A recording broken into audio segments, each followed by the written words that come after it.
Prepare $10 million and disappear. If you don't pay, we'll make sure you experience the horrors of the underworld firsthand. As Justin, who seemed to be the leader, spoke, his mafia members surrounded me and Miss Harrington. They must have been using this tactic, overwhelming their target with numbers, to extort money on a regular basis. I could feel Ms. Harrington trembling slightly beside me. Not only was their way of making money disgraceful, but intimidating a woman was utterly pathetic. These kinds of people wouldn't change unless they were taught a painful lesson and sent to a facility for rehabilitation. Justin seemed to have realized that I had no intention of complying with his demands. Rolling his shoulders, he muttered to his men, "Let's take him down all at once." As they moved in on me, I cracked my neck and took a step forward. "My name is Henry. I'm in my 40s and work as a chauffeur for the CEO of an IT company. Ms. Harrington, whom I serve, is a sharp businessperson who founded a startup in her 30s and quickly grew it into a major company. Being a woman, she has had to endure condescension from male seniors and deal with unfair negotiations. Yet she has managed to expand her company, proof enough of her skills, even to someone like me, who isn't well versed in business. More than anything, she is a person of integrity, treating even mid-career hires like myself with respect and consideration. Naturally, she is well liked by her employees and maintains strong relationships with business partners. I consider myself lucky to work for someone like her." Massaging my elbow, which still felt stiff from an old injury, I prepared myself for another day of careful driving. "Good morning. Looking forward to working with you today." I greeted Ms. Harrington with a smile, and as always, she returned it. "Good morning. Thanks for coming so early. I have an important business meeting today, so please drive safely as usual and give us plenty of time."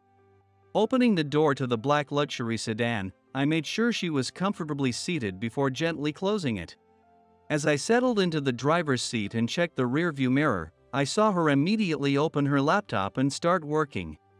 Ensuring her safety was a given, but I also made sure to minimize noise and vibrations, so she could focus on her work. She occasionally engaged me in small talk, and when she did, I made sure to keep the conversation light and refreshing. That, too, was part of my job. We were on track to arrive on time, but if we continued at this pace, we might arrive too early, which could inconvenience our hosts. Since Ms. Harrington also mentioned wanting a drink, I decided to stop by a nearby convenience store.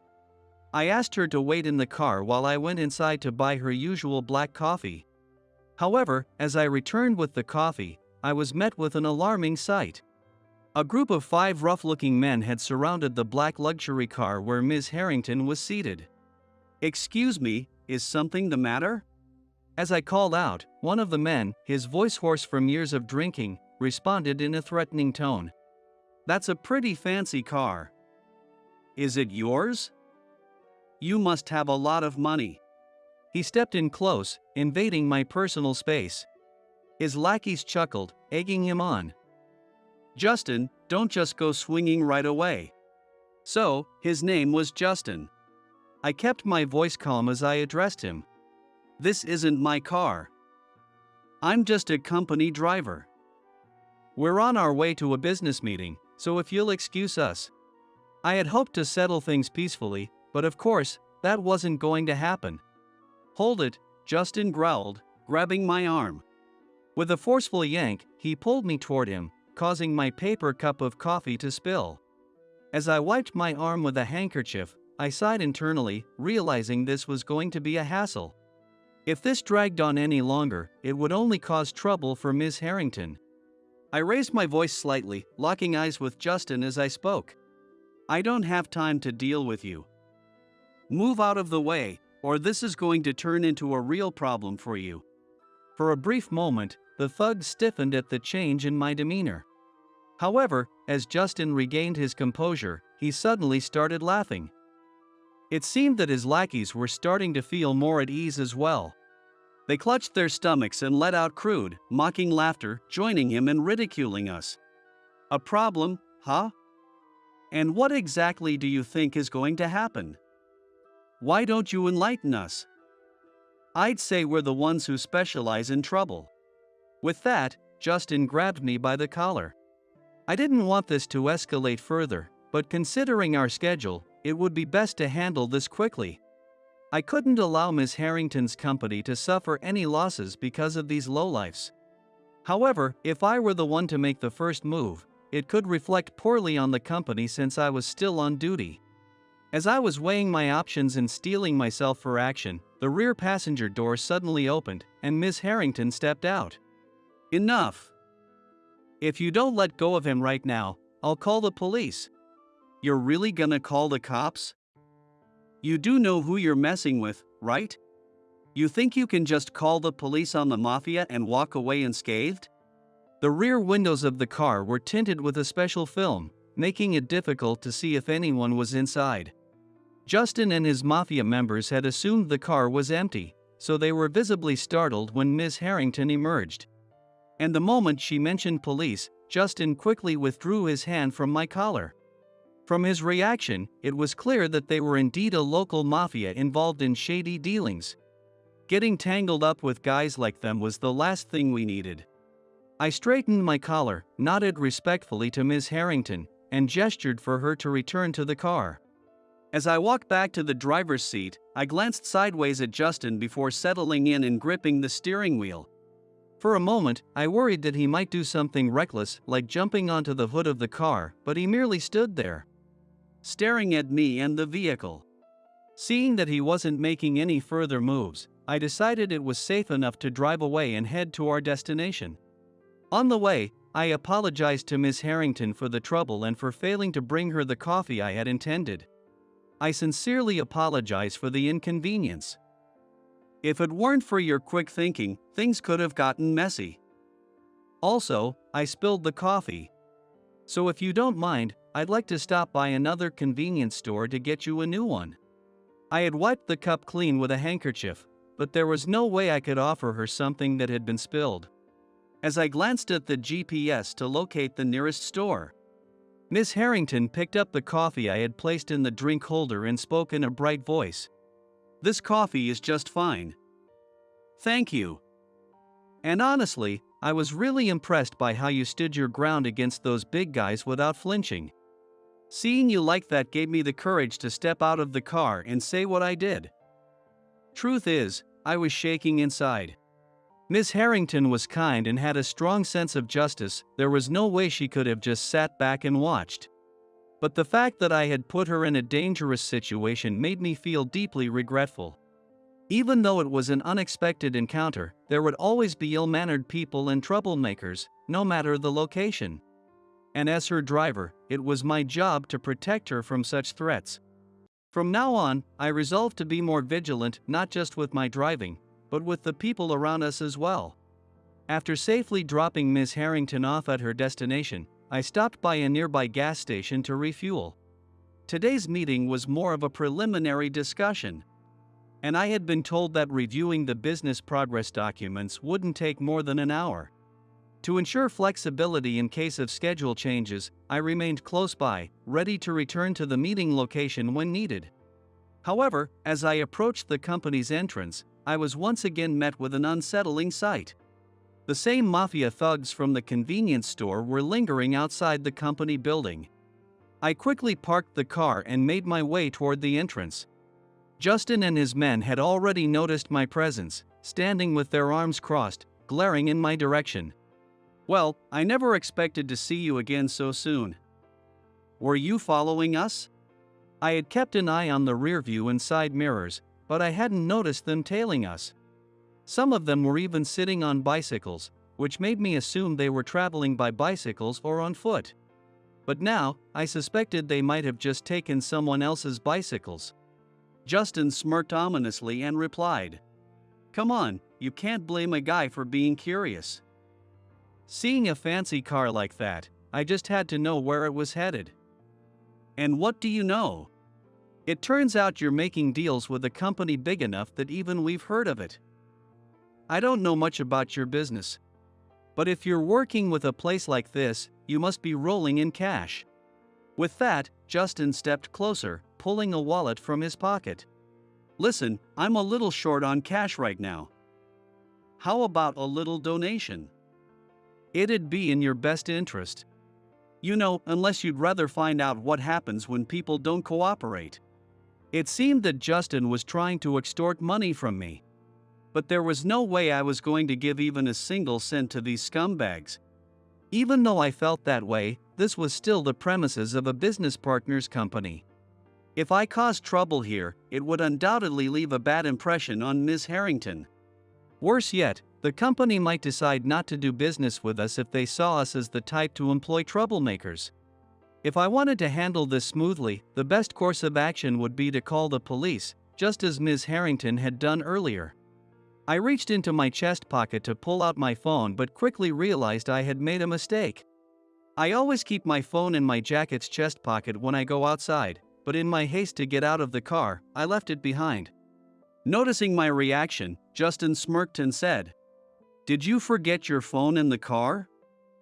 Looks like our righteous hero who saves the weak won't even be able to call the police. With that, Justin and his group took another step closer, surrounding me. I let out a deep breath and asked them, "Excuse me, but do you have jobs?"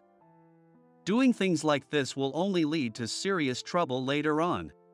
When I asked about their professions, Justin and his group exchanged glances and burst out laughing. Jobs? Let me educate you. This is our job. We take money from people who look like they have it and use it to fund our drinking, eating, and setting up our own organization. Justin continued rambling about himself and his group. Apparently, their previous organization had been dismantled, so now they were trying to start a new one. Recently, this area had been seeing an increase in trouble, and Justin openly admitted that they were the ones extorting people for money. For someone to spill this much information so easily, they must have been low-ranking members in their former group, with no sense of risk management. From our conversation so far, the only thing I had confirmed was that reasoning with them was pointless. I decided to suggest a change of location to avoid escalating the situation here. How about we go somewhere else where we can talk more calmly? If someone sees us and calls the police, it wouldn't be good for you either, right? It's not a bad deal for you. Justin hesitated for a moment. But then, he slowly shook his head. You're just trying to find a chance to run, aren't you? I'm not falling for that. They had the advantage in numbers, surrounding me from all sides. And yet, was there actually a chance they might let me escape in this situation? If that were the case, their skills must have been embarrassingly low. I sighed in exasperation at Justin and his group while quickly thinking of my next move. In the end, the situation remained unresolved, and before long, Miss Harrington returned. You guys, what are you doing here? Seeing Miss Harrington, Justin smirked and asked, "And who might you be?" "If you tell me, I'll back off for today." Miss Harrington had her phone pressed against her ear, likely about to call me. Justin must have noticed her phone and realized that she could call the police at any moment. Not wanting to take that risk, he decided to propose a retreat. Miss Harrington pulled out her business card and handed it to Justin, saying, "You'll just keep following us to our company anyway, won't you? Then let me save you the trouble. I run an IT company. Does that satisfy you?" Justin took the business card and stared at it intently. After a moment, he seemed satisfied and said to both of us, "I'll let you off the hook for today. But if we cross paths again, you'd better be ready." With those parting words, Justin walked away, still eyeing Ms. Harrington's business card.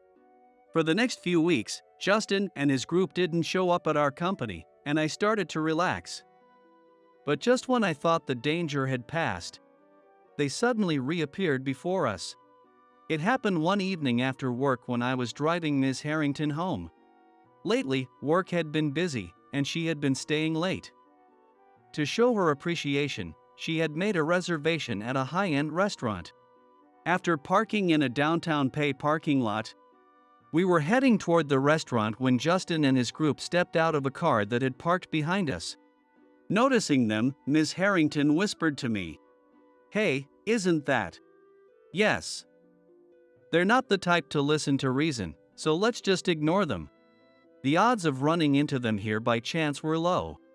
It was more likely they had followed us, but they were using a different car this time, so we hadn't noticed. As Justin and his group approached us, they acted surprised, as if this was just a coincidence. I never expected to run into you here. How's business going? His pathetic attempt at acting irritated me even more, but not wanting to get involved, Ms. Harrington and I ignored him and kept walking. Apparently, Justin didn't like being ignored. His face turned red, and he ran ahead to block our path. Hey! Don't ignore me. Looks like you need a little lesson in respect. His pride had clearly taken a serious hit. He grabbed my arm with a rough grip, his voice louder and more aggressive than before. Now that he had physically grabbed me, ignoring him was no longer an option. With no choice, I stopped walking. Justin leaned in menacingly and said, I did a little research on your company. Seems like you're making a lot of money. You know what I'm getting at, don't you? We used to be part of one of the biggest organizations in this area. Regaining his composure, Justin flashed his usual smug, ugly grin. Then, he started bragging about the mafia group he had once been a part of. The name of the organization rang a bell. I had heard of it somewhere before. But no matter how hard I tried, I couldn't recall where. As I searched my memories, Justin seemed to mistake my silence for fear. His arrogance grew, and he added, "Bring me $10 million and disappear. Or do you want a first-hand experience of how terrifying the underworld can be?" At his words, his lackeys closed in, surrounding Ms. Harrington and me. This must have been their usual tactic, ganging up on people and extorting money. I could feel Ms. Harrington trembling beside me. Not only were they pathetic for making money this way, but they were also cowards for terrifying a woman. These guys needed to be put in their place and sent somewhere they could be properly rehabilitated. Justin must have realized I wasn't going to comply. Rolling his shoulders, he muttered to his group, "Let's take him down all at once." As they closed in, I cracked my neck and stepped forward. It didn't take long. They probably thought they were tough, but their fighting skills were no better than schoolyard bullies. I dodged their wide, clumsy punches and struck their vital points, mainly their solar plexuses. One by one, 4 of them went down, leaving only Justin standing. Hey! What the hell are you guys doing? Get up and fight. Despite his tough words, his knees were shaking. As I stepped toward him, he instinctively backed away. I cracked my knuckles and said, "You were talking big about teaching me a lesson. How about showing me what you've got?" Justin was completely terrified. He turned to run but, in his panic, tripped over his own feet and fell hard. Scrambling to stand, he suddenly yelled at the top of his lungs, "Samuel! It's you, right? Help me. Some bastard is messing up our turf." Hearing that name, I instinctively widened my eyes. Samuel looked at me, recognition flashing across his face.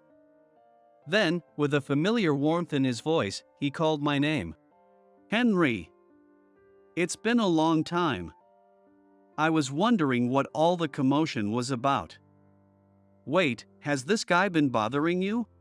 "It's been quite a mess, yeah. But more importantly, Samuel, how have you been?" As Samuel and I exchanged a friendly embrace, Justin gawked in disbelief. "What the hell is going on? Samuel, you know this old man?" Samuel shot him a sharp look, his presence instantly silencing him. "Henry is my mentor." "You don't get to act like a big shot in front of him."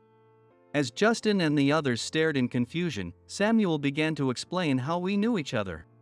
Before working as Ms. Harrington's driver, I had been a rehabilitation officer in prison. That was where I met Samuel. Back then, he had been a high-ranking mafia member who had been sentenced to prison. He had been so unruly that other staff members struggled to handle him. But I had taken it upon myself to teach him discipline, etiquette, and how to function in society. Most of the time, I had been strict with him.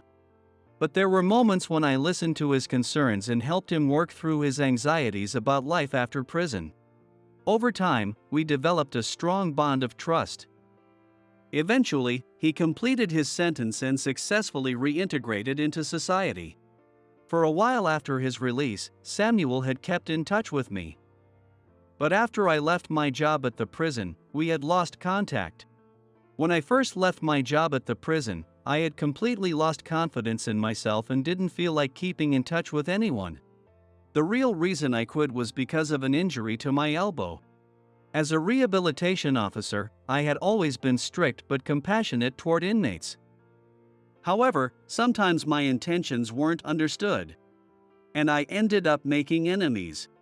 One such inmate, who resented me, attacked me from behind, injuring my elbow. It didn't affect my daily life much, but the fact that I had let my guard down and, more importantly, failed to build trust with that inmate, left a scar on my heart. Feeling unfit to continue in that line of work, I decided to quit. By chance, I was introduced to the job of being Ms. Harrington's driver, which led me to where I am today. I had thought Justin's mention of his organization sounded familiar, but seeing Samuel triggered my memory. It was the same organization Samuel had once been a senior member of. In other words, Justin and his group were once under Samuel's leadership. That organization had since been dismantled, but Justin was now trying to build a new one. When I pointed this out, Samuel's expression hardened, and he spoke in a stern voice. "You're still chasing after that kind of life? It's time to get out of this world. Everyone leaves this life eventually. But when you look back in your final moments, make sure you've lived in a way you can be proud of. Otherwise, what was the point of being born?" Samuel's words seemed to strike a chord with Justin, but at the same time, I could see his inner turmoil. He had come this far, turning back now wouldn't be easy.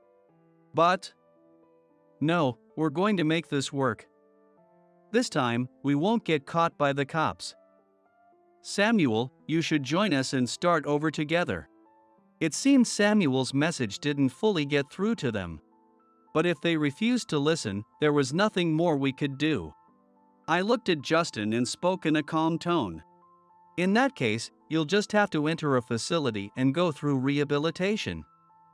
Don't worry, people can change. Just like Samuel, you, too, can return to society as a respectable person. The mafia members who had been writhing in pain slowly got back on their feet, gathering around Justin. They had heard everything and were now waiting to see how he would respond. Justin turned to them and ordered, "All of you, go at him again. Take him down this time. Still not giving up, huh?" I let out a sigh and exchanged a glance with Samuel. This counts as self-defense, right? We have to protect Henry, after all. With Samuel now on my side, the fight ended in mere minutes. The two of us quickly took down the mafia members again and then closed in on Justin. Behind him, the flashing red lights of police sirens approached. Miss Harrington muttered, "Finally, they're here." It seemed she had called the police. Damn it! I'm not getting arrested here. You guys, don't say a word to the cops. As Justin tried to escape, I grabbed him and locked his joints in place. Tears welled up in his eyes as he asked me, "Am I going to prison? Who knows?" "You'll be sent to a detention center first, and depending on the investigation, you might end up in prison. It's a great place for people like you."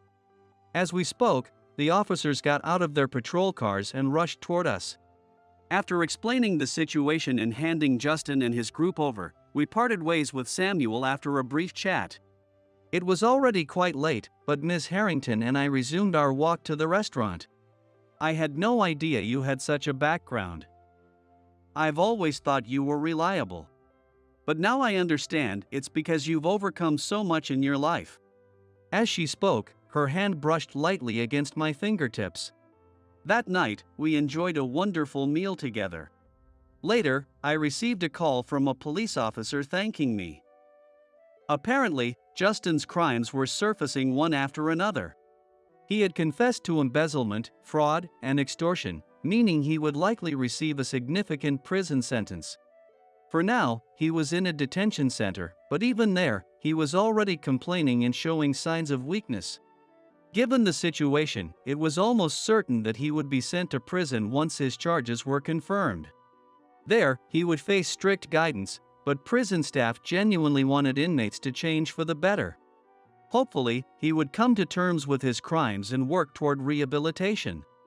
As for me, I continued working as Ms. Harrington's driver, but one thing had changed. After that night, we started dating and eventually, we got married.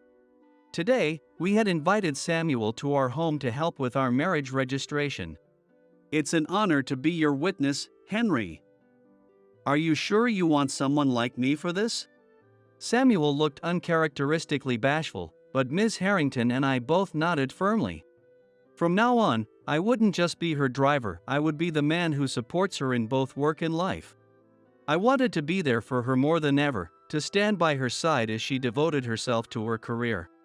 As I thought about that, I watched Samuel's pen glide across the paper, signing as a witness to our marriage. Someone, please. Help my daughter. A sudden cry echoed through the train I had boarded to return to my hometown.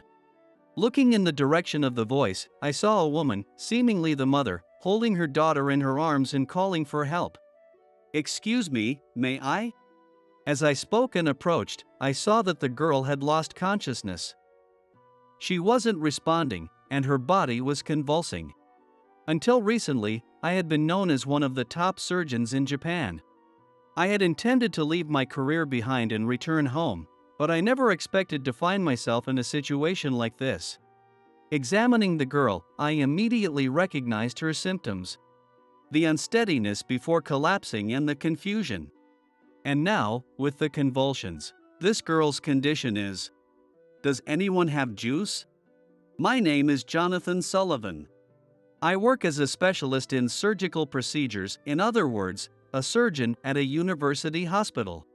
Since becoming a surgeon, I have devoted myself entirely to my work, never making time for leisure or romance. As a result, even now, at the age of 42, I remain a lonely bachelor. People might assume that doctors are popular, but in reality, it's not always the case. Doctors are incredibly busy. Even after working hours, emergencies take precedence, and if a major accident occurs and there's a shortage of doctors, we get called in. Regardless of whether it's our day off. Of course, the pay is high, and the job is prestigious, which is why many people aspire to be with a doctor. Even if they rarely get attention from their spouse at home. Some choose a life of financial security over affection, something I was told by a senior doctor when I started my career. Of course, some couples build loving, happy families. But just as in TV dramas, there are also marriages based on financial benefits. That's why you should choose someone who understands what it means to be with a doctor. I remember feeling somewhat shocked when I first heard that, but it's not surprising when you consider how many people choose money over love. According to statistics, when given the choice between a poor but beloved partner and an unattractive but extremely wealthy one, over 70% choose the latter. Not all doctors are young, handsome men. I'd say my looks are fairly average, but if you ask me whether I'm popular with women, the answer is no. And so, before I realized it, I had dedicated my entire life to my work. Rather than spending time on romance, I wanted to save as many patients as possible. That determination led me to become one of Japan's top surgeons.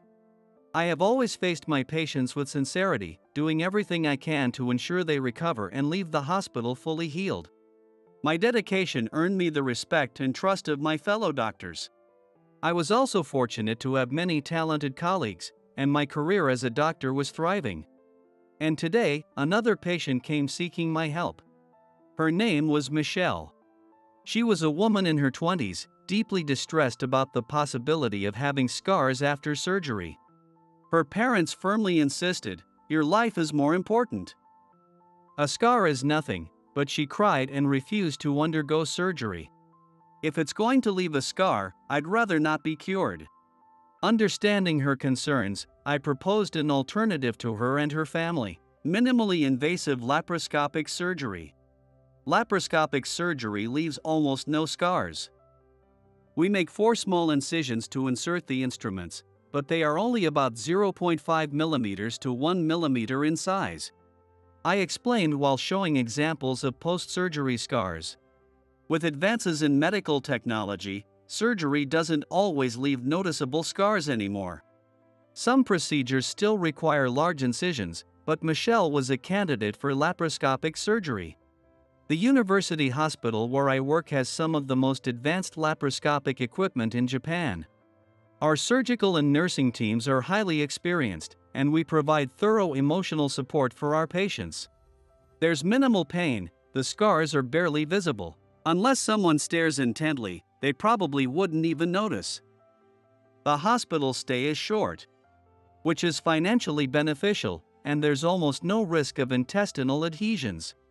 Are you sure the scars will only be like the ones in this picture? Yes. After my explanation, Michelle finally agreed to the surgery.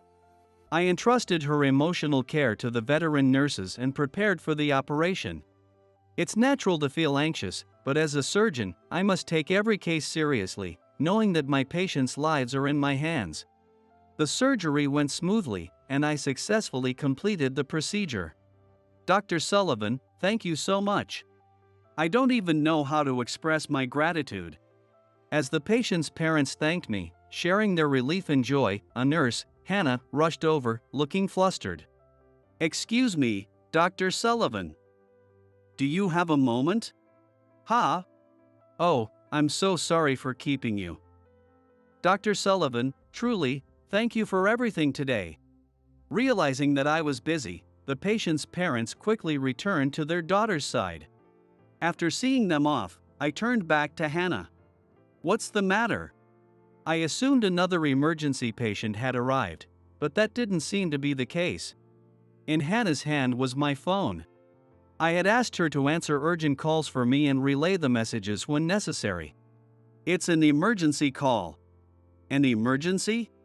Seeing that the call was already connected, I immediately answered. Hello, this is Jonathan. Who is this? This is Melissa from White Cross Hospital. What? The moment I heard White Cross Hospital, a chill ran down my spine. It's about your mother, Esther, who has been hospitalized here. Upon hearing those words, I instantly replied, I'll be there right away, hung up, and stripped off my surgical gown. Dr. Sullivan? My mother, she's in critical condition. My shift is over for today. Can I leave things to you? Of course. Please hurry. Should I call a taxi for you? Driving in this state would be dangerous in more ways than one. Yes, please. Accepting Hannah's offer, I took a taxi straight to White Cross Hospital.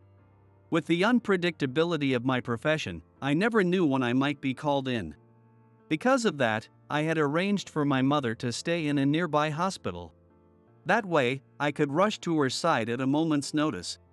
Upon arriving at White Cross Hospital, I immediately headed to my mother's room.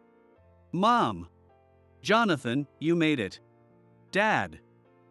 How is she? My father was already there, and as soon as I rushed in, he guided me to her bedside. As a doctor, I understood her condition the moment I saw her. There was nothing more that could be done. She was holding on with sheer willpower, waiting for me. Mom!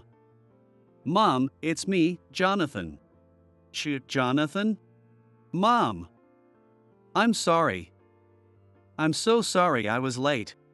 Tears welled up as I desperately called out to her, and she responded with her eyes alone. Slowly, she lifted her frail hand, and I grasped it tightly with both of mine. Her fingers, thin and rough with age, trembled as if trying to answer me. It's okay. I'm so glad. I gave birth to you, truly, thank you. Mom? Mom! With those final words, she smiled softly. Then, she took her last breath. The sharp beeping of the heart monitor echoed through the room, signaling that her heart had stopped. Dr. Miller, her attending physician, silently checked for any remaining signs of life. He opened her eyes, shining a penlight to confirm the dilation of her pupils. Time of death, 2:11 p.m. She has passed. Ah. Mom. Open your eyes, Mom. From the beginning, I knew that my mother's illness was outside my field of expertise, and there was nothing I could do. That's why I had her transferred to White Cross Hospital, where they specialize in palliative and end-of-life care. I thought I had prepared myself for this moment long ago. But in reality, I hadn't been prepared at all. The only reason my mother was able to pass peacefully, without pain or suffering, was because of the dedicated care of her attending physician. Dr. Miller, thank you for taking such good care of my mother. Not at all. I'm sorry I couldn't do more for her. The fact that she could leave this world with such a peaceful expression is thanks to you and your team. I truly appreciate it. Even as I said those words, an unbearable turmoil raged inside me. I'm a doctor. So why am I so powerless? I blamed myself over and over again, tortured by helplessness. And in the end, I was exhausted. Even when I was working, I couldn't hide the fatigue that showed on my face, and my colleagues started to worry about me. Fearing that my negativity might affect my patients, I decided to take a step back. I informed my colleagues, saying, I'm heading back to my hometown for a while. I'm also worried about my father, and gradually reduced my caseload with their approval. A few months later, I resigned from the hospital and boarded a bullet train heading for my hometown. After the bullet train ride, I transferred to a local train, one that only ran once an hour. Through the train window, I gazed at the familiar countryside scenery for the first time in years. Instead of tall buildings, there were lush green fields and rice paddies stretching alongside the tracks. On the roads, small pickup trucks replaced the latest model cars, and there were only a handful of shops. It was the kind of rural town that anyone would picture when they thought of the countryside. It wasn't as convenient as the city, but in exchange, it was full of nature, and the air was fresh and crisp. The water was clean too. I remembered playing in the river as a child, and the memory brought a small smile to my face. I was sure that even now, the local kids still played in that river. That was one of the charms of growing up in the countryside. Kids raised here tended to be fearless and wild. It really feels like I'm home. As I reflected on that, I shifted my gaze to the other passengers on the train. Despite this being the only train for an hour, there were few passengers, mostly elderly people and students.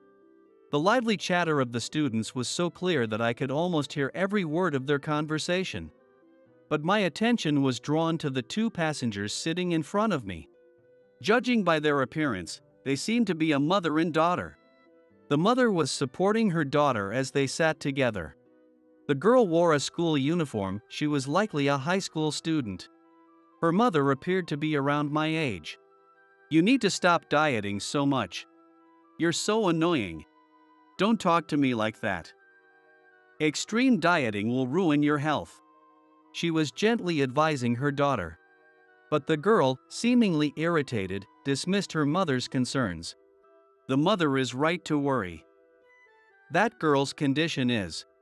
Even at a glance, her complexion was visibly pale, and she showed signs of unsteadiness and trembling.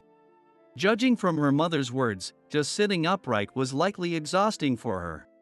You're already skinny enough. Shut up. This isn't nearly enough. Listen to me. Although the mother kept her voice low, mindful of the train setting, she was desperately trying to reason with her daughter. Meanwhile, the girl's condition continued to worsen. She really should be taken to a hospital right away. Oh. Just as that thought crossed my mind, my worst fear came true.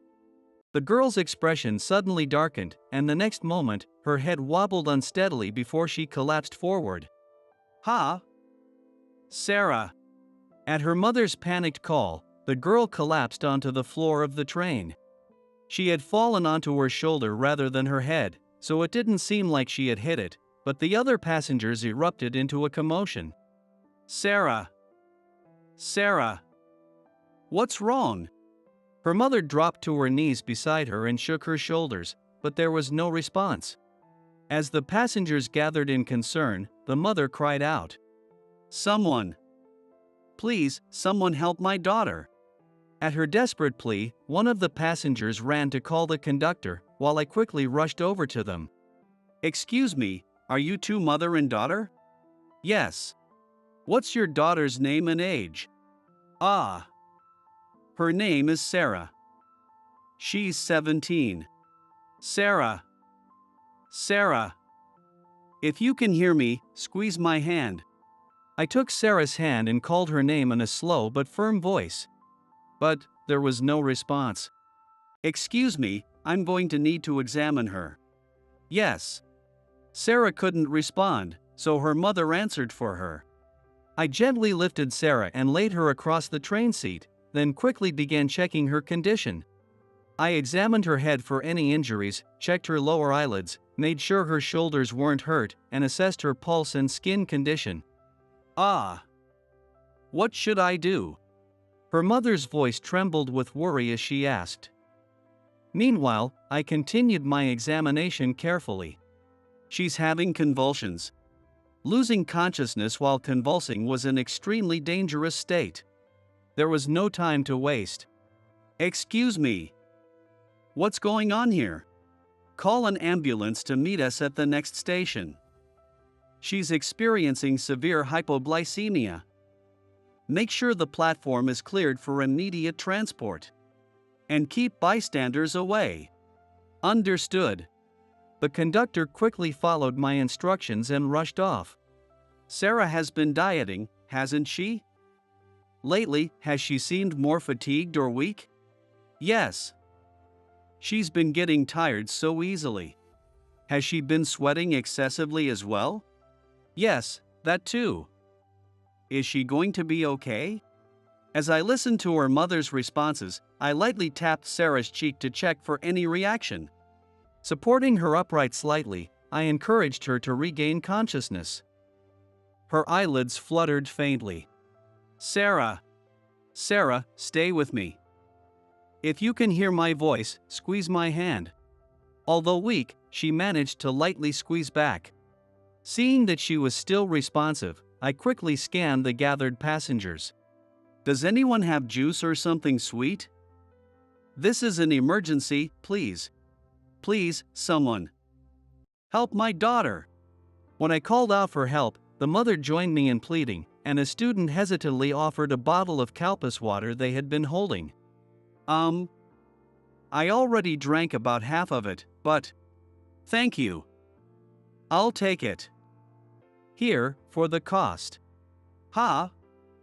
No, that's not necessary. Ignoring the student's hesitation, I pressed a $5 note into his hand and took the bottle. Supporting Sarah, I helped her drink as much as she could manage. Why juice? Sarah's symptoms indicate hypoglycemia. If this is a recurrent issue, medication would be necessary, but has this ever happened before? No. This is the first time. Therefore, I'm administering sugar through juice as an emergency measure. The best course of action now is to get her to a hospital as soon as possible.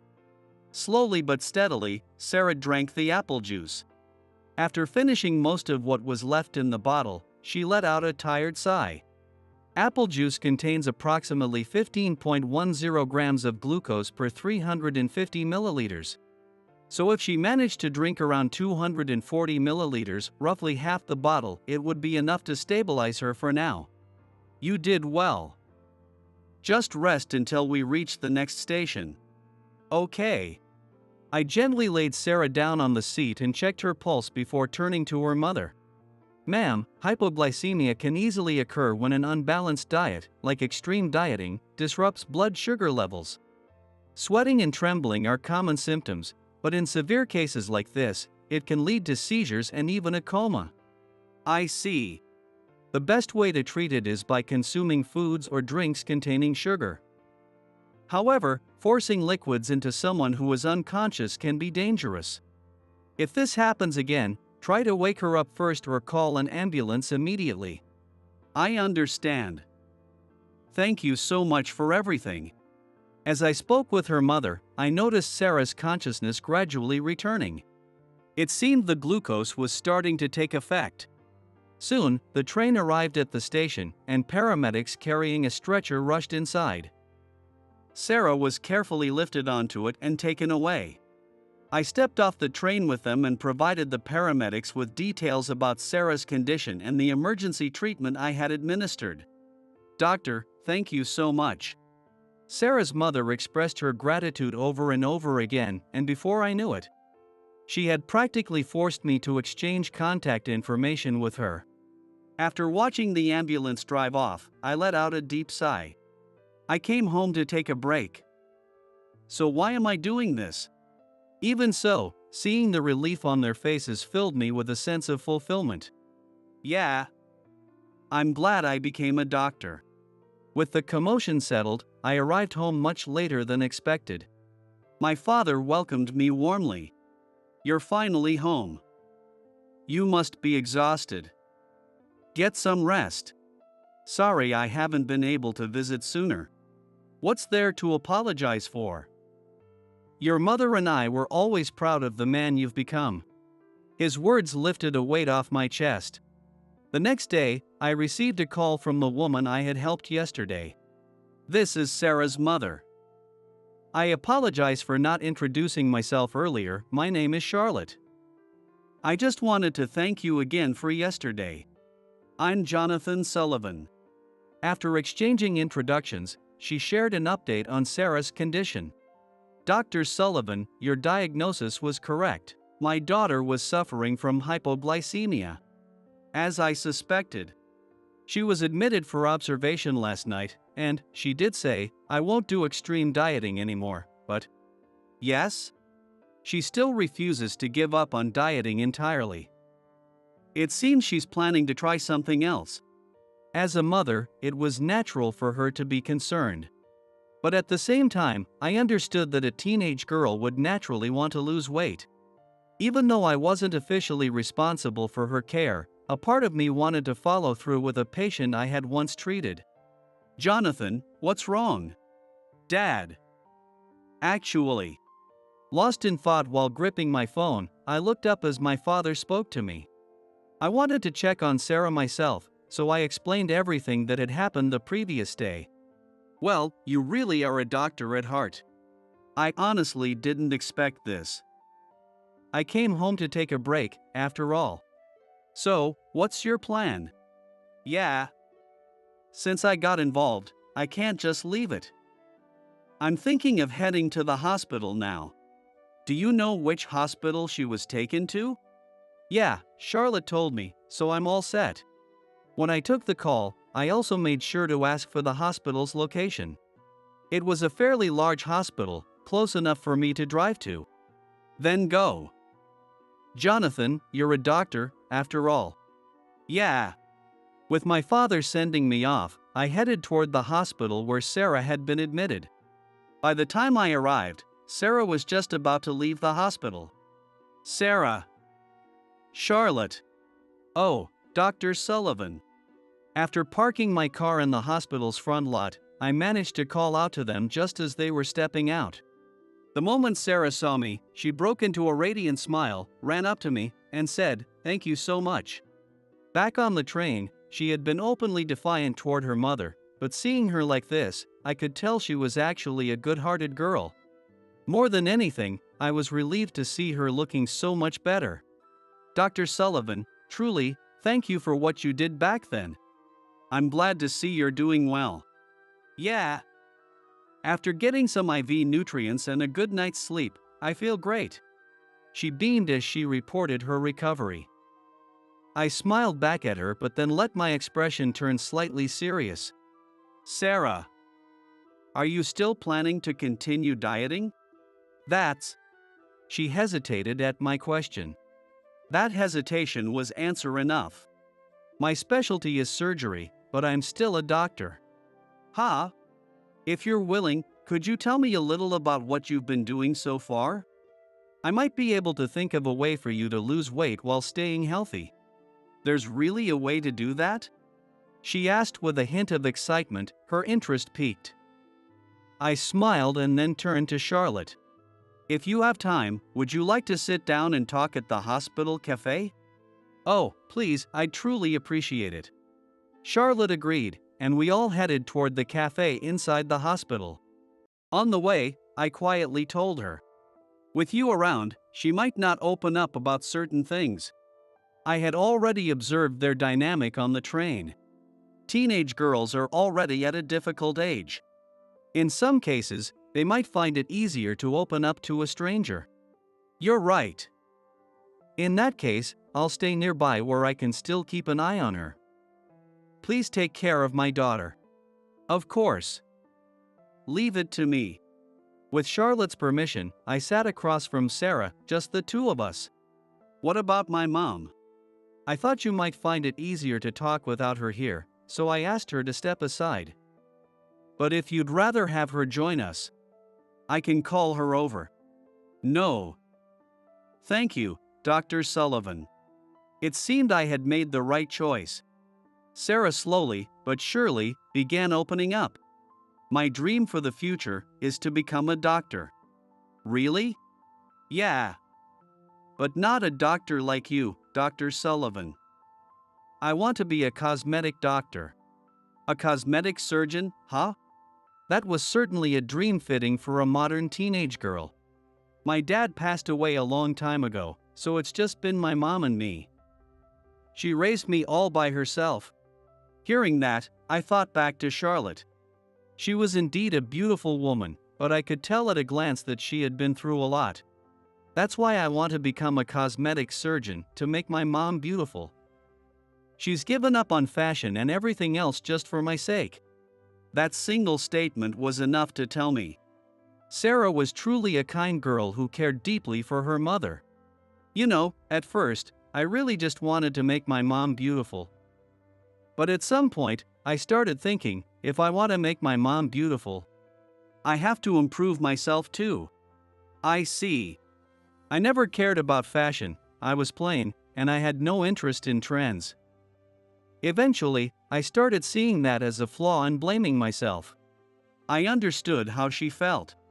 Becoming a doctor requires immense dedication, and once you fall into an obsessive mindset, it can be hard to escape.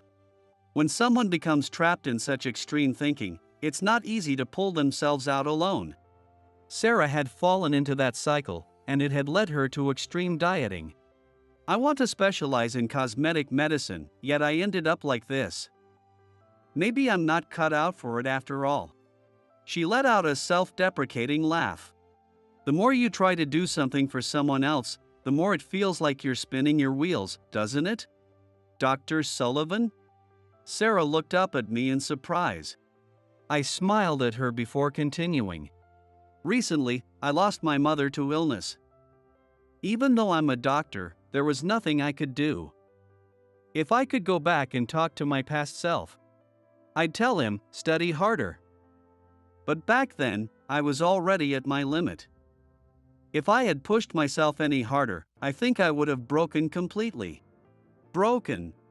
If I hadn't taken care of myself and maintained my health, I wouldn't be here today. I've saved countless patients, seen them smile, and been thanked more times than I can count. And yet, no matter how much I regret it, I still couldn't save my own mother. Dr. Sullivan. But, before she passed, she told me she was proud of me. Her last words were, "I'm so glad I gave birth to you." And that made me happy. Sarah listened to me intently, her expression serious. Being a doctor, or even just aiming to be one, comes with countless regrets. But please, don't forget to take care of yourself. Someone like you, who wants to help others, will definitely go on to save many lives. I can guarantee that. Okay. That's why I don't want you to destroy yourself. Something seemed to click for Sarah, and she gave me a small but genuine smile. Hey, Dr. Sullivan. What's it like being a doctor? Is it really tough? From there, our conversation continued, and time flew by in an instant. A few days later, I received another call from Charlotte. Dr. Sullivan. I can't thank you enough. Really, thank you so much. Huh? Charlotte, what happened? It's Sarah. She said she's not going to do extreme dieting or starve herself anymore. Her voice was filled with excitement, and I felt just as happy to hear the news. She told me, but I still want to be beautiful, so I'm going to start exercising and build a healthy body instead. She even laughed at herself, saying, why was I doing such extreme dieting in the first place? She's out jogging around the neighborhood right now. Hearing the joy in her voice warmed my heart. That's great news. Is she eating properly now? Yes. She's eating all 3 meals. That was enough to put my mind at ease. Humans can't survive without food. Eating is the very foundation of living. I'd really like to thank you properly. No, I only did what any doctor would do. Even so. Oh, Anne, Sarah is so excited about baking something for you. And I'd love to cook a meal for you as well.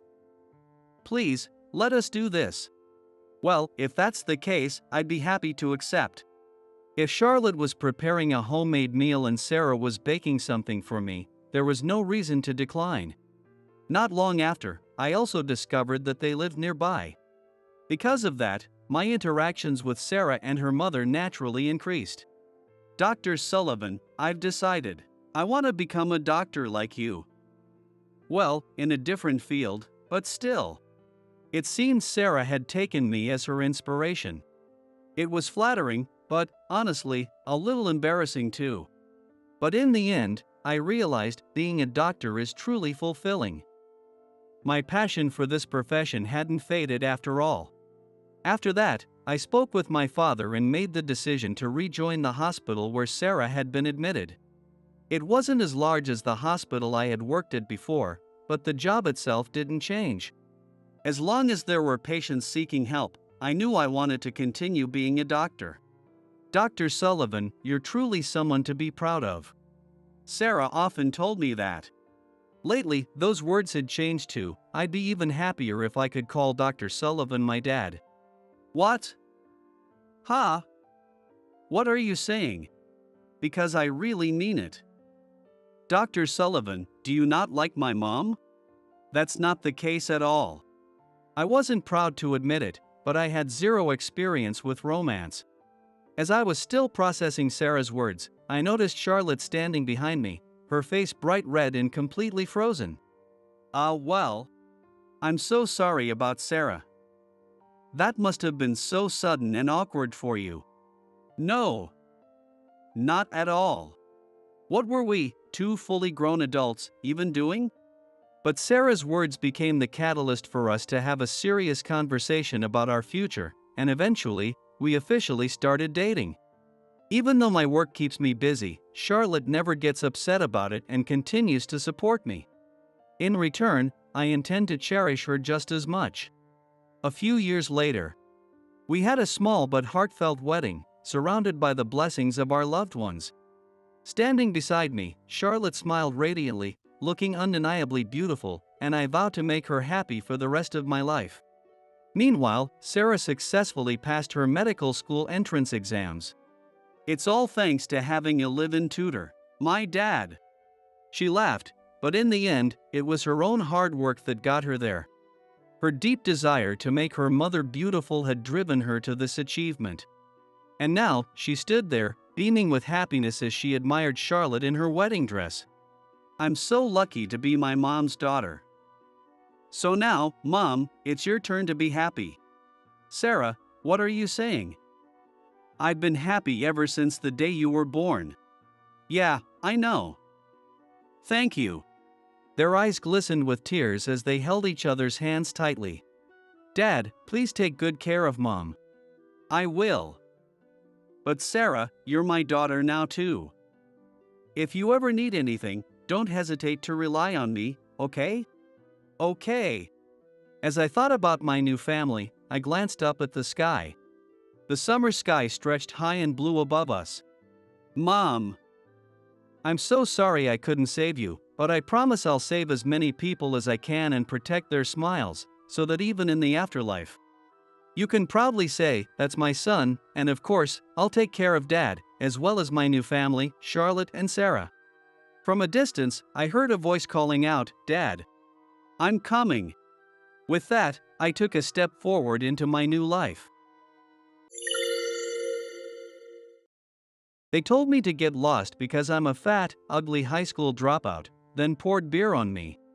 Who in the world had the audacity to hurl such insults at my wife, Emily? Emily began to explain the situation. It was Ryan. Ryan?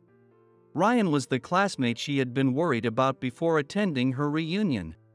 I had thought he might have mellowed out a bit as an adult, but clearly, that wasn't the case. So that guy is still pulling the same childish harassment. Emily gave a small nod. A surge of anger toward Ryan boiled up inside me. Don't worry, Emily.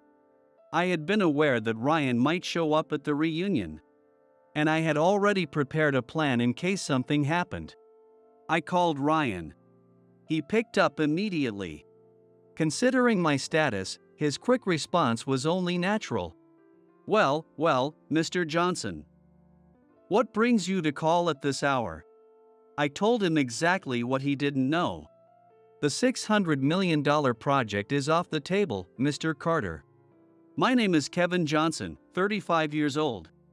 I work at Anderson Holdings. Our company handles wholesale food distribution and operates retail stores within the group. At headquarters, we establish business strategies for these stores, plan promotional campaigns, and manage overall operations. The company has an annual revenue of $1,000 million. If we successfully complete our current nationwide project, our profits will increase even further. This deal involves a significant amount of money. That's why, until the project is fully on track, I personally oversee the negotiations as the company president. Despite working at such a major corporation, I only graduated from middle school. It was because my parents passed away when I was young. It was an unforeseen accident, something no one could have predicted. I never imagined things would turn out like this. After losing my parents, I was placed in a foster care facility. My world had changed overnight, leaving me lost in grief over my parents' sudden death. I was depressed for a while, but staying stuck in sorrow wouldn't change anything. As time passed meaninglessly, I forced myself to move forward. So, I decided to continue attending school. Just like before. However, I quickly learned that society often treats underprivileged children harshly. I heard you don't have parents. The one who said that to me, as I showed up in worn-out clothes, was none other than my classmate Ryan. Well, must be tough, huh? I can't even imagine living like that. Poor thing. Ryan was the worst kind of middle school bully, always picking on weaker classmates. I don't remember exactly what triggered his harassment. Was it when he found out I lived in a foster care facility? Or was there some other reason? I can't recall the details, but one thing was certain: Ryan, who was the class leader, had made me his target. His relentless bullying wore me down day by day. Now, where could your textbook have gone? Ryan, you better find it soon, or tomorrow's lessons are going to be tough for you. Having my belongings hidden, being forced into activities I didn't want to do. No matter how much I want to forget those days of harassment, they remain burned into my memory. Memories of bullying never truly fade, and they lurk in the back of my mind, ready to surface and torment me at unexpected moments. At this rate, I had no motivation to go to school anymore. On top of that, since I had no parents, I wanted to start working as soon as possible and become independent. In my third year of middle school, I told the staff at the foster care facility, "I'm done with school. Kevin, I'll start working after I graduate middle school." Maybe because they knew what I had been going through at school, the staff didn't try to talk me out of it. After graduating, I started working. My first job was at a convenience store. I chose it simply because I often went there and was familiar with the place. Starting today, you're part of the team. Yes. I'll do my best. Up until then, I had only been a customer, stopping by to grab a drink or snack. But working there as an employee was far more demanding than I had imagined. Even so, I did my best to learn everything my manager, David, taught me. I threw myself into the job, determined to do well. After completing my probation period smoothly, I felt like I was finally getting the hang of things. I was at the counter, handling some paperwork. That's when I saw a customer slip a product into his pocket. I reacted immediately. "Excuse me, sir, please wait a moment." TCH. The man tried to bolt, but I didn't hesitate. I pressed the emergency call button. Then, I ran outside and memorized his car license plate. His theft would also be recorded by the security cameras. With all this evidence, it was only a matter of time before the police caught him. Sure enough, he was arrested not long after. A few days later, an elderly man who had apparently witnessed the whole thing approached me. "That must have been quite an ordeal for you." He was a regular at the store, often coming in to buy cigarettes. It seemed he had been there that day as well. "I heard the shoplifter got caught here the other day." "You saw what happened?" "Yeah." The alarm went off, and it really startled me. Then, he gave me a knowing smile. It might sound inappropriate to say this, but it's not every day you get to witness something like that. It was quite an experience. Honestly, it was my first time dealing with a shoplifter, too. "Is that so?" He nodded, looking impressed. To be honest, I hadn't expected myself to react so quickly that day. Why was I able to handle it so decisively, despite it being my first time? Maybe it was because of my sense of responsibility and dedication to my job. Thinking that way gave me a little confidence in myself. You've got guts. So why are you just working a part-time job at a convenience store? Guts, huh? Yeah. You're bold and quick-witted. I bet you could excel at something far greater than this. It seems like a waste for you to spend your time on a mere part-time job. His words were so unexpected that I was caught off guard. But even if I had guts, landing a good job wasn't that easy. In this world, without an education, it's nearly impossible to land a well-paying job. And depending on the circumstances, finding any decent employment can be completely out of reach. It's not really an interesting story to tell. If you don't mind, I'd really like to hear it. Seeing how insistent he was, I figured, why not? At that moment, there were no other customers in the store. I could afford to chat a little while stocking shelves. So, I told him about losing my parents and how I started working to support myself. He listened quietly, attentively. His genuine interest encouraged me to keep talking. Maybe, deep down, I had been longing for someone to listen to my messed up past. Then, he made an unexpected offer. "In that case, why don't you come work for me?" "Ha! I can guarantee you better pay than a part-time job." "Actually, let me introduce myself properly." His business card had his name as George Anderson. Apparently, he was the president of Anderson Holdings. Even someone as clueless about the business world as me had heard of that company. I was stunned. Why would the president of such a major company offer me a job? Why, me? I just think it'd be a waste for someone with your dedication and work ethic to remain stuck in a part-time job. So, how about it?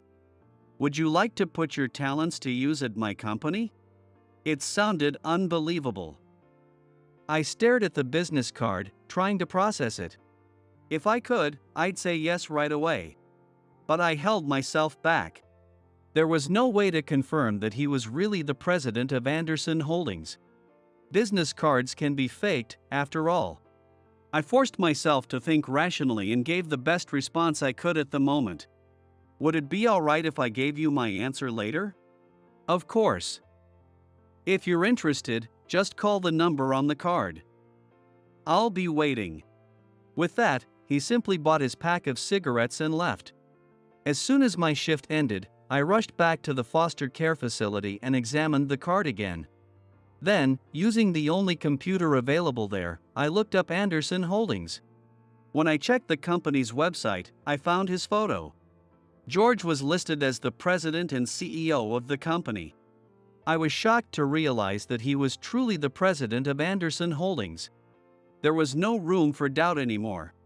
He had genuinely scouted me for a job at Anderson Holdings. A future spent working part-time at a convenience store wouldn't get me anywhere. Even if I started at the bottom, joining a major company was the smarter move. I made up my mind I would work at Anderson Holdings. On a day off, I gathered my courage and called Mr. Anderson. My heart pounded with nerves. Would I be able to speak properly? Would I leave a bad impression? Hello, this is Kevin. Oh, Kevin. Feeling like my life was about to change, I took a deep breath and gave him my answer. I'd love to accept your offer. I see, he said, sounding pleased. I've been waiting for this call. Welcome aboard. From there, things moved forward quickly. I visited Anderson Holdings headquarters for the first time and had a meeting with the HR department. At the beginning, I was assigned to general affairs, where my tasks included cleaning, making tea, and handling miscellaneous duties. Determined to prove myself, I worked hard and did my best at every task given to me. Eventually, my dedication was recognized, and I was entrusted with administrative work as well. As I diligently took on my new responsibilities, Mr. Anderson unexpectedly approached me. How about trying sales? Huh? Are you sure? With your enthusiasm, I'm sure you'll do just fine. Give it a shot. And so, I was given the opportunity to work in sales. I was 20 years old when I officially became a sales representative. Of course, I didn't master everything right away. Still, I relied on the boldness that Mr. Anderson had recognized in me and kept pushing forward, making sales calls over and over again. Eventually, my struggling sales numbers began to rise. Seeing my own progress was incredibly rewarding, and I threw myself even more into my work. During this time, I met a woman. Her name was Emily. She is a woman working in the accounting department, but in fact, she was my classmate in middle school. Since the headquarters is a large building, employees from different departments don't often run into each other. So even when I caught a glimpse of her, I only thought it was a coincidence. But during a casual conversation, I found out that she was my former classmate, and I was shocked. I never thought I'd see Kevin working here. I was scouted by Mr. Anderson. Really? I was scouted by him too. Apparently, Mr. Anderson has a habit of scouting students who work diligently at their part-time jobs. Later, when I asked him about it, he told me that many young people with great potential are forced to take part-time jobs due to personal circumstances. To ensure that their talents aren't wasted, he actively reaches out to them. That's why he reached out to both Emily and me. I'm truly grateful to him for that. Good morning, Emily. Good morning, Kevin. Since reconnecting at work, I became close with Emily. Having gone to the same middle school and sharing common memories made conversations easy. I continued working in sales. As I kept putting in the effort, my sales performance improved significantly. Eventually, I became one of the top salespeople in the company. Recognizing my achievements, I was promoted to section chief. Before long, rumors started circulating that I might become the youngest department manager in company history. And then, at the age of 27, Mr. Anderson called me in. I want you to take over as president in the future. What? I was stunned by the unexpected offer. Sure, my sales numbers were high. But for him to suggest such a thing to an employee still in his late 20s, was he serious? Seeing my shock, he explained his reasoning. Your dedication to your work is something I don't see in others. You also have a strong willingness to learn. After you take over as president, I will step into the chairman's role and support you. It may be overwhelming at first, but you'll get used to it. So, will you accept? All right. I wondered if I was truly fit for the role, but I was confident in my achievements. And if I kept gaining experience, I would undoubtedly become the most knowledgeable person about this company. So, I decided to accept the position. From there, my promotions continued, first as the youngest department manager, then division director, and later, executive director. A year after becoming an executive director, Mr. Anderson stepped down and became chairman. At 33 years old, I officially took over as president. 2 years have passed since then. I've grown accustomed to my role as president. Then, one day, some news arrived. There's an invitation for a class reunion. Really? Emily handed me the letter that had arrived at our home. It was an announcement for a middle school class reunion. In fact, before I took over as president, I had grown closer to Emily, and we got married. Now, she works as my secretary, supporting me in running the company. Anderson Holdings is primarily managed by the two of us, with guidance from the chairman, Mr. Anderson. I read through the class reunion invitation. The date seemed convenient enough. Of course, there was always a chance that work could interfere, but as the president, it was an everyday reality. Should we go? Might as well, it's a good opportunity. There were some unpleasant memories, but most of my friends had been kind to me. The truth was, there were many people I wanted to see again. However, Emily seemed concerned about something. Ryan might be there. Yeah, that's true. Ryan, the guy who tormented me in middle school, could very well show up. That was something we had to be prepared for. Apparently, he's now the president of a company called Carter Foods. Given his arrogant nature, though, it's hard to say that his business is doing well. Well, maybe he's changed after all these years. I could never forget the way he harassed me. But it's been 20 years. I wanted to believe that he had mellowed out. And if things go south, I've got a trump card. Really? Well, if that's the case, I guess it's fine. Yeah. Hopefully, I won't have to use it. Let's just hope he's turned over a new leaf. With that, we decided to attend the reunion together and sent our RSVP. In the days leading up to the reunion, we prepared our outfits and made the necessary arrangements. I also had to adjust my schedule to ensure that no unexpected work obligations would interfere. However, as the president of a company, things rarely go as planned. On the day of the reunion, I had to apologize to Emily. A last-minute meeting had been scheduled out of nowhere. Sorry, Emily. Looks like I'll have to be late to the reunion. A project meeting had landed right on the same day. Since the project was still in its early stages, I had to be involved in setting its direction. Fortunately, the meeting would be held remotely, so I could attend from home. It was more convenient than going to the office, but it still meant I'd be late.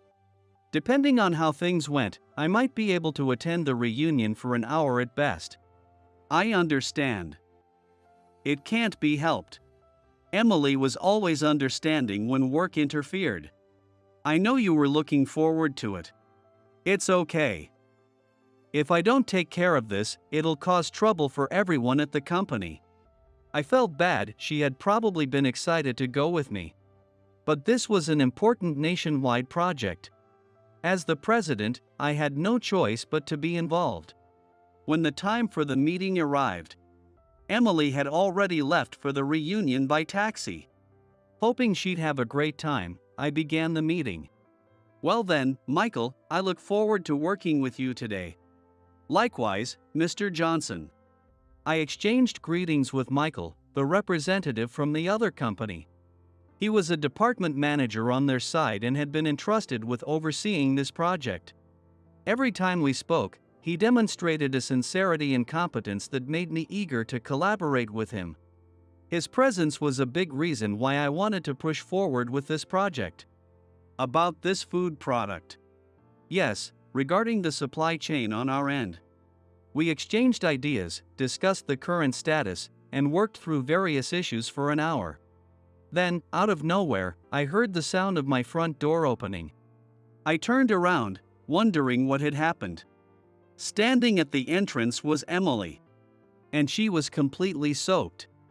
Emily, is something wrong? No, it's just. Had she walked all the way home in that state? More importantly, what on earth had happened to her?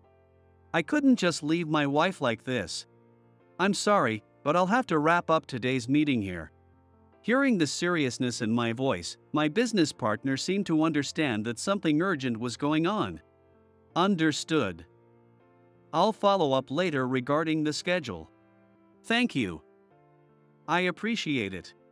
I ended the video call and rushed over to Emily. Emily, what happened? She was crying. She had gone to the reunion. It was supposed to be a fun event, so what had happened? Then, in a trembling voice, she said, "They threw beer on me and told me to go home because I was a fat, ugly high school dropout." The words were vile. Who had hurled such cruel insults at her? Emily continued, her voice shaking. It was Ryan. Ryan? The very classmate she had been worried about before leaving for the reunion. I had thought that maybe he had matured over the years, but clearly, that wasn't the case. He's still pulling the same childish bullying tactics. Emily gave a small nod. Anger toward Ryan was bubbling up inside me. It's okay, Emily. I had anticipated the possibility of Ryan attending the reunion. And I had already prepared for the worst-case scenario. This was my last resort, but given what had just happened to Emily, I wasn't going to hold back. I called Ryan. He picked up immediately. Given my position, it was only natural that he would respond quickly. Well, Mr. Johnson. What brings you to call me at this hour? The $600 million project is off, Mr. Carter. I could hear the moment of shock in his silence. Then, in a panicked tone, he said, "Wait, the $600 million project? You mean the one with Anderson Holdings?" It didn't take him long to realize what I was talking about. Anderson Holdings and Carter Foods had been working on a major joint project. The very project I had been discussing with Michael earlier. If Ryan caused trouble at the reunion, I had already decided that I would pull the plug on the project. A project worth $600 million. While no money had officially changed hands yet, we had already made significant progress in our negotiations. That's why Ryan struggled to process what I had just told him. Wait, canceling the project? Why? What do you mean, why? Do you even realize what you've done? I don't know what you're talking about. Surely, this must be some kind of mistake. He genuinely seemed clueless about why I was canceling the project. It hadn't even crossed his mind that he was the cause. He felt absolutely no guilt for what he had done. I laid out the truth for him. It seems you decided to throw beer on my wife. What? There was a brief silence as Ryan processed my words. Then, suddenly, he seemed to recall something and let out a stuttering groan. Wait, that woman was your wife, Mr. Johnson. That's right. For the record, he still didn't know that I was also the president of Anderson Holdings. He only knew me as the president from the business negotiations. Hearing my cold tone, he started scrambling for an excuse. Well, you see, it was just a spur-of-the-moment thing. You think it's acceptable to pour beer on someone just because of a spur-of-the-moment decision? I pressed him hard, and he was clearly rattled. So, as I said, the $600 million project is off. You'll have to find another partner. Wait. If we lose that project, my company will be in serious trouble. Carter Foods was already struggling. They had staked their entire future on this project with us. But now, I was pulling the plug. This would be a devastating blow to them. Please reconsider. If this project collapsed before it even started, Carter Foods could very well go bankrupt. But why should I show Ryan any mercy? Reconsider? Why would I do that? I was furious.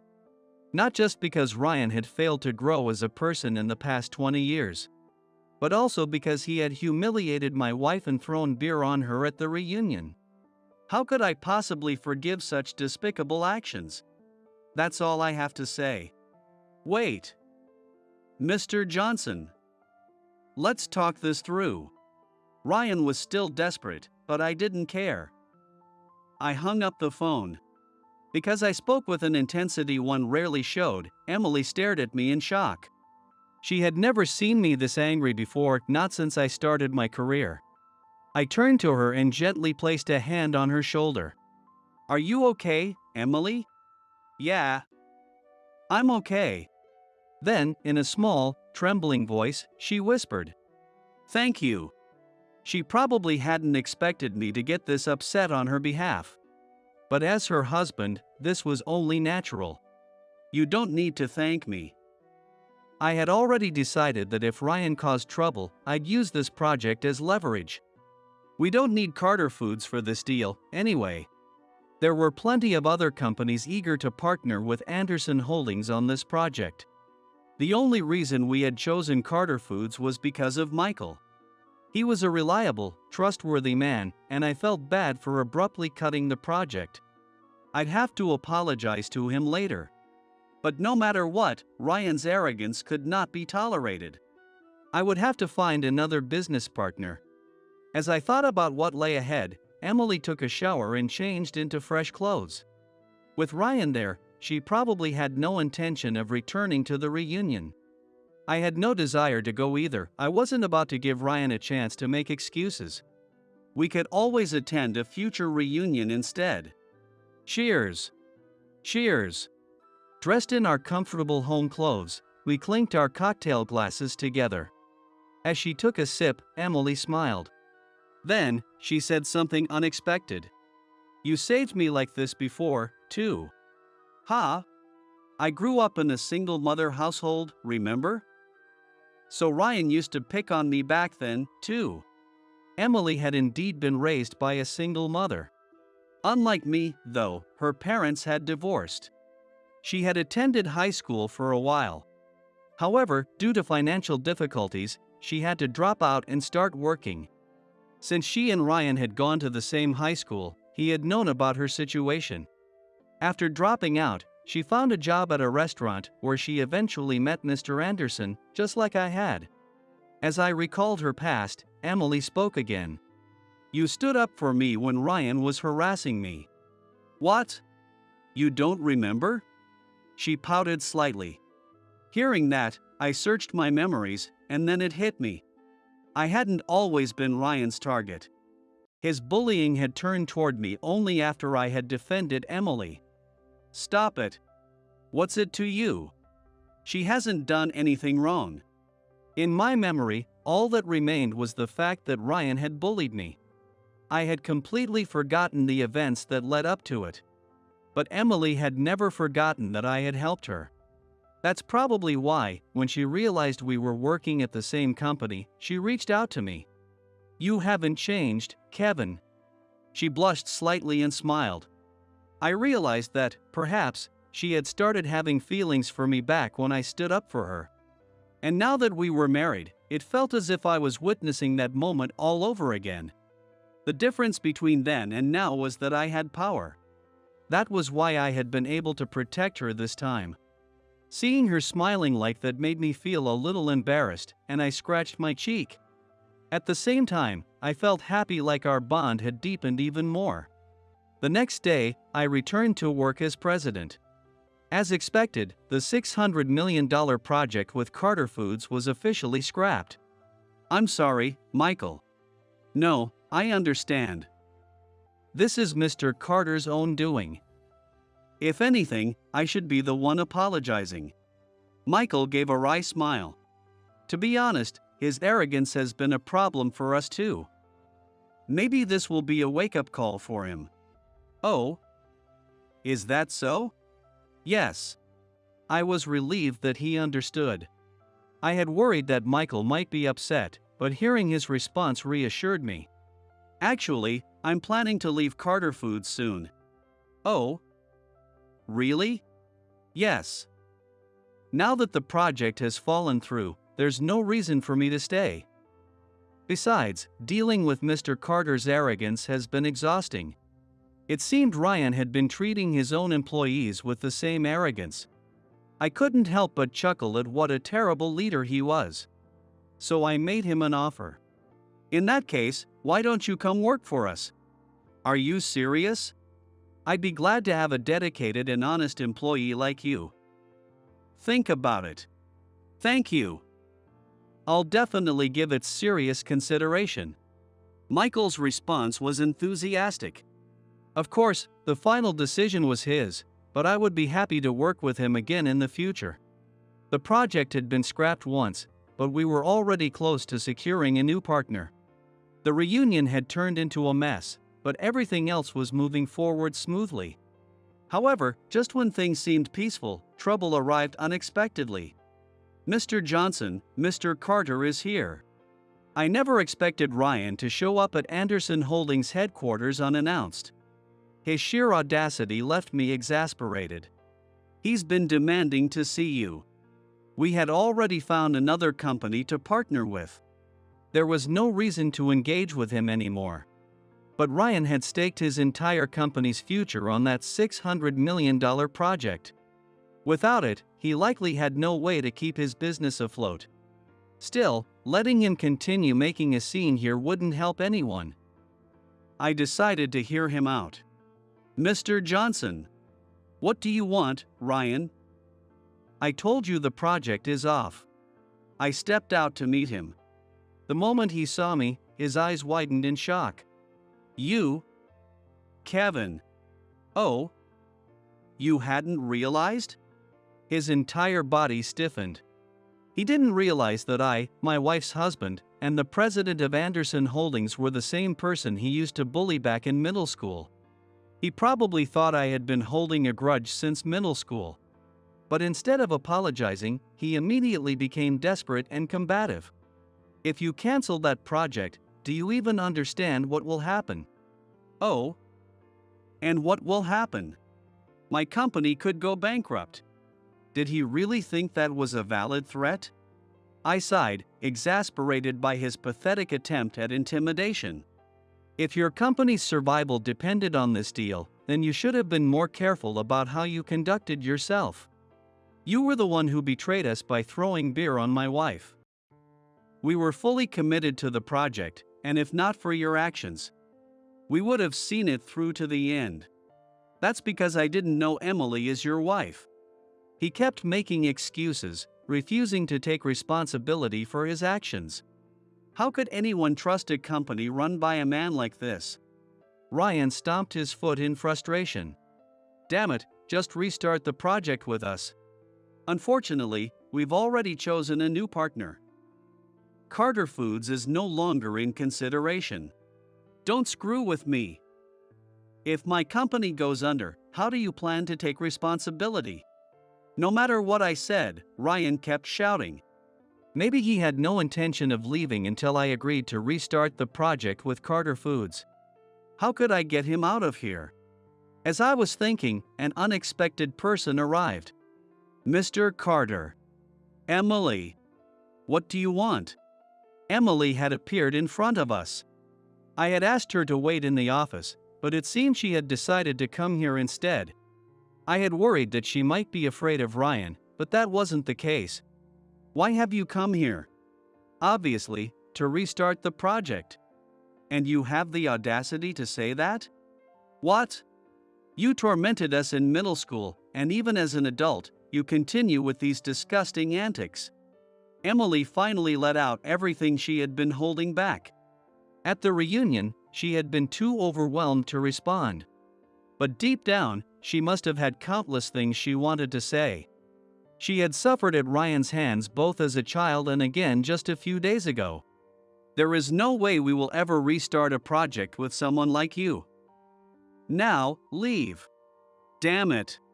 Emily's fierce expression and sharp gaze were enough to make Ryan finally feel intimidated. I even considered calling the police if he insisted on staying at the company, but in the end, he tucked his tail between his legs and ran away. Emily and I exchanged glances. She seemed relieved to have finally been able to stand up to Ryan. In the end, Carter Foods went bankrupt. Despite the company's poor financial situation, Ryan had staked everything on a project with our company. However, his terrible attitude ultimately led to its downfall. It was entirely his own fault, and even the employees of Carter Foods were apparently fed up with him. Unwilling to give up his status as a company president, Ryan tried to start a new business, but as expected, he failed. Burdened with massive debt, he now barely scrapes by working part-time at a convenience store. Meanwhile, I've been busy managing Anderson Holdings alongside Emily. By the way, Michael resigned from his previous job and has now joined us at Anderson Holdings. Thank you, Mr. Johnson. It's all good. In fact, I'm happy to be working with you from now on. Looking forward to it. The group's management is running smoothly. Both Emily and I only graduated from middle school. But looking at how well Anderson Holdings is thriving, no one would think our academic backgrounds mattered. More than education, it's the years of experience we've built here and our passion for the job that have driven our success. Mr. Johnson, could you review this document? Thanks, Emily. We exchanged smiles. Seeing how well we were handling things, Mr. Anderson seemed at ease in trusting us with the company. At this pace, I want to continue leading the company as president, working side by side with Emily. I'm sorry, but I have absolutely no intention of doing business with an ugly woman, inside and out. Standing in the pouring rain, Lillian was frozen in shock. Daniel. I'm sorry. I thought I could be of help, but I guess I'm useless, aren't I? Forcing a smile, her voice trembled as she spoke. Lillian had pinned her last hope on directly negotiating with the client. She had pleaded, "Please, at least hear me out," and headed to the high-end Korean barbecue restaurant where the meeting was set to take place. However, the client's only response was, "You actually came? I don't do business with ugly women. Get lost." I clenched my fists instinctively. Suppressing the anger that made my body tremble, I stepped closer to Lillian. You did nothing wrong, Lillian. You don't need to care about what a man like that says. Tears welled up in her eyes and began streaming down her face. I gently placed a hand on her shoulder. But, because of me, we lost an important business deal. No, it's not over yet, I said firmly, determination in my voice. I'll make them pay for looking down on a small company. With that resolve burning inside me, I strode toward the Korean barbecue restaurant. As I stepped inside, I spotted the client lounging at a table, casually grilling meat. But the moment he saw us, the color drained from his face. "Oh, you might be." His voice cracked. The arrogance he had just moments ago was completely gone. His eyes widened in fear, and the chopsticks in his hand clattered against the table. And soon, he would deeply regret every bit of his past misconduct. My name is Daniel, a 38-year-old bachelor devoted entirely to my work. Due to my company's business operations, I had spent the past 4 years overseas. As I grew up abroad as a child, I was fluent in multiple languages and had no trouble handling international communication. Plus, with a degree in linguistics, I had more than just language skills, I had a solid understanding of global cultures and business etiquette, which made me a strong candidate for this role. Back in college, when the rise of tech entrepreneurs in Silicon Valley started making headlines, I found myself drawn to the IT industry. At first, it was just curiosity. But as my friends and I spent countless nights tinkering with computers, I became completely captivated by the world of technology. To me, programming felt like an endless treasure trove of possibilities. With every line of code I wrote, my ideas took shape. It was like magic. The thrill of debugging all night and finally seeing my program run successfully was incomparable to anything else. I had always been good with my hands, and having an older brother who studied engineering, I naturally gravitated toward understanding complex systems and programming languages. With my friends, I studied for IT certifications on our own and dabbled in game programming. Through that, I became convinced this was my calling. The IT world evolves rapidly, with new technologies and concepts emerging every day. Being at the cutting edge, using my skills to make life more convenient and exciting, the thought alone made my heart race with excitement. But, of course, my parents were completely against it. "You're still young. Get some experience at a big company first. What if the IT boom dies out? Get a stable job first. You can pursue your hobbies later." I understood their concerns. But my passion for IT only grew stronger with each passing day.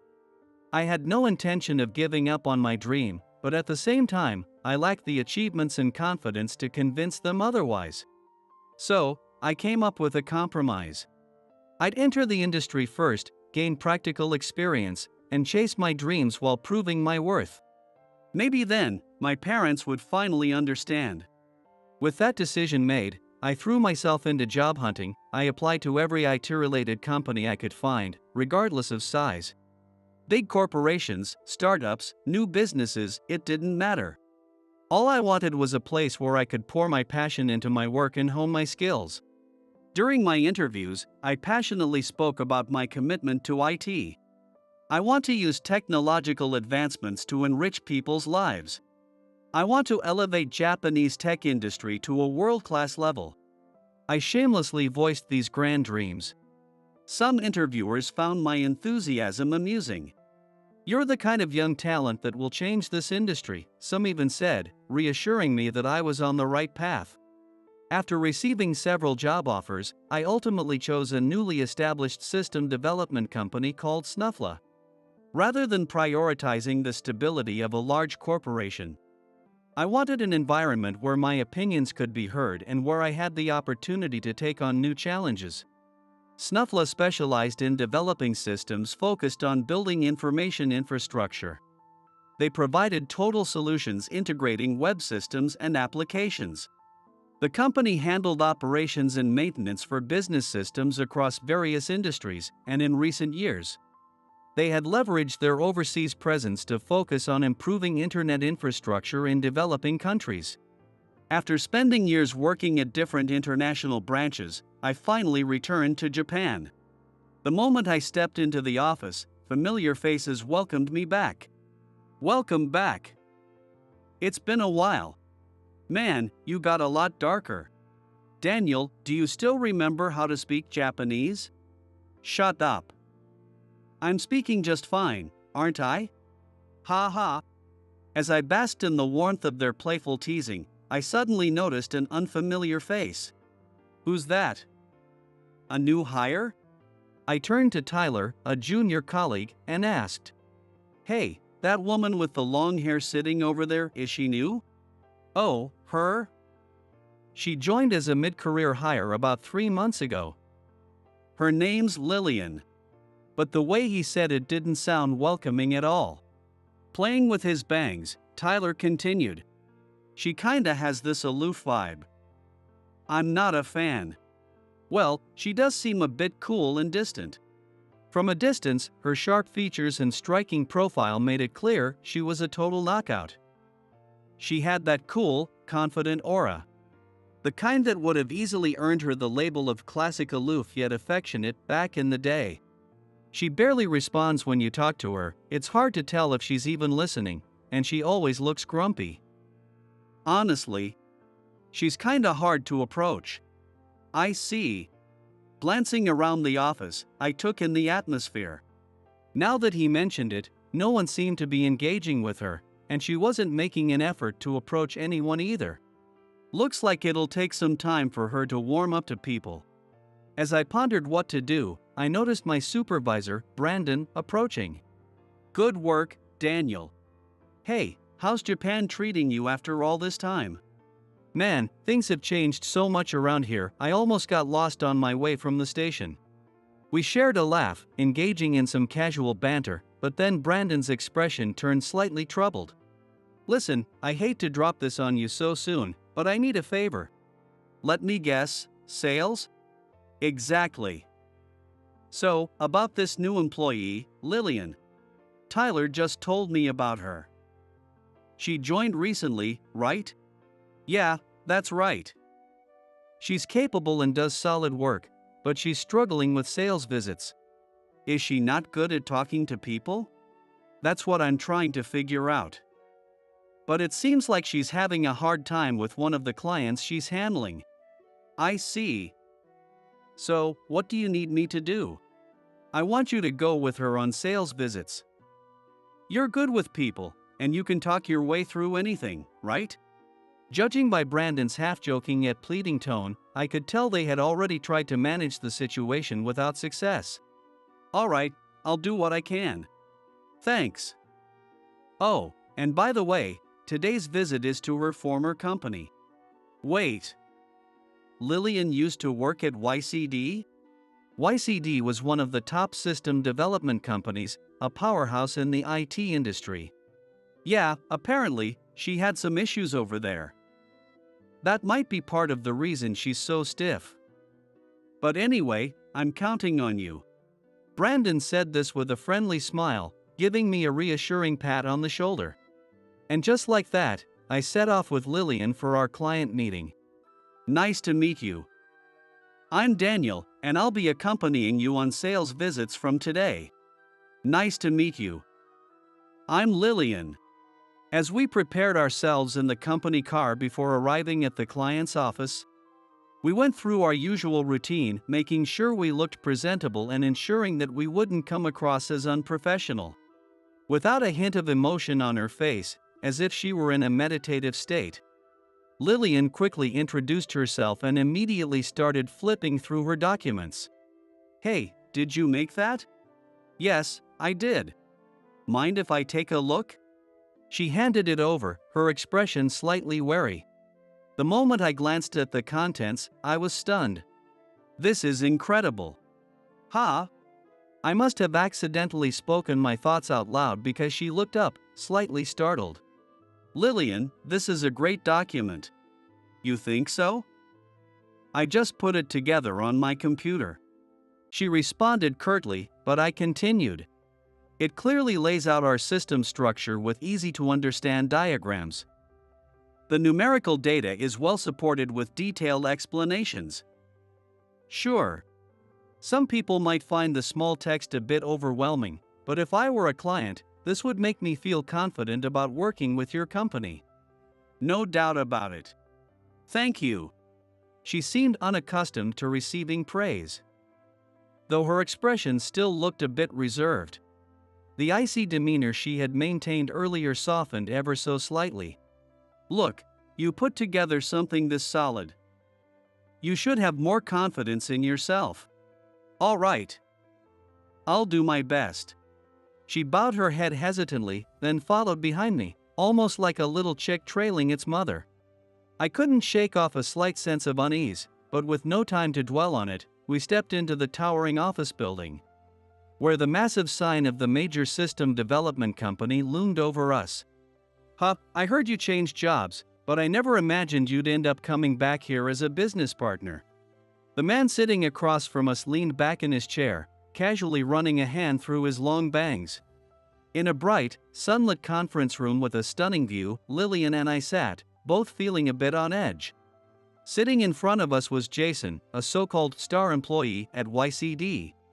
YCD was one of our most important business partners, and this deal was one of our biggest potential contracts. Since Lillian had previously worked at YCD as a system engineer and knew Jason, she was assigned to lead this project.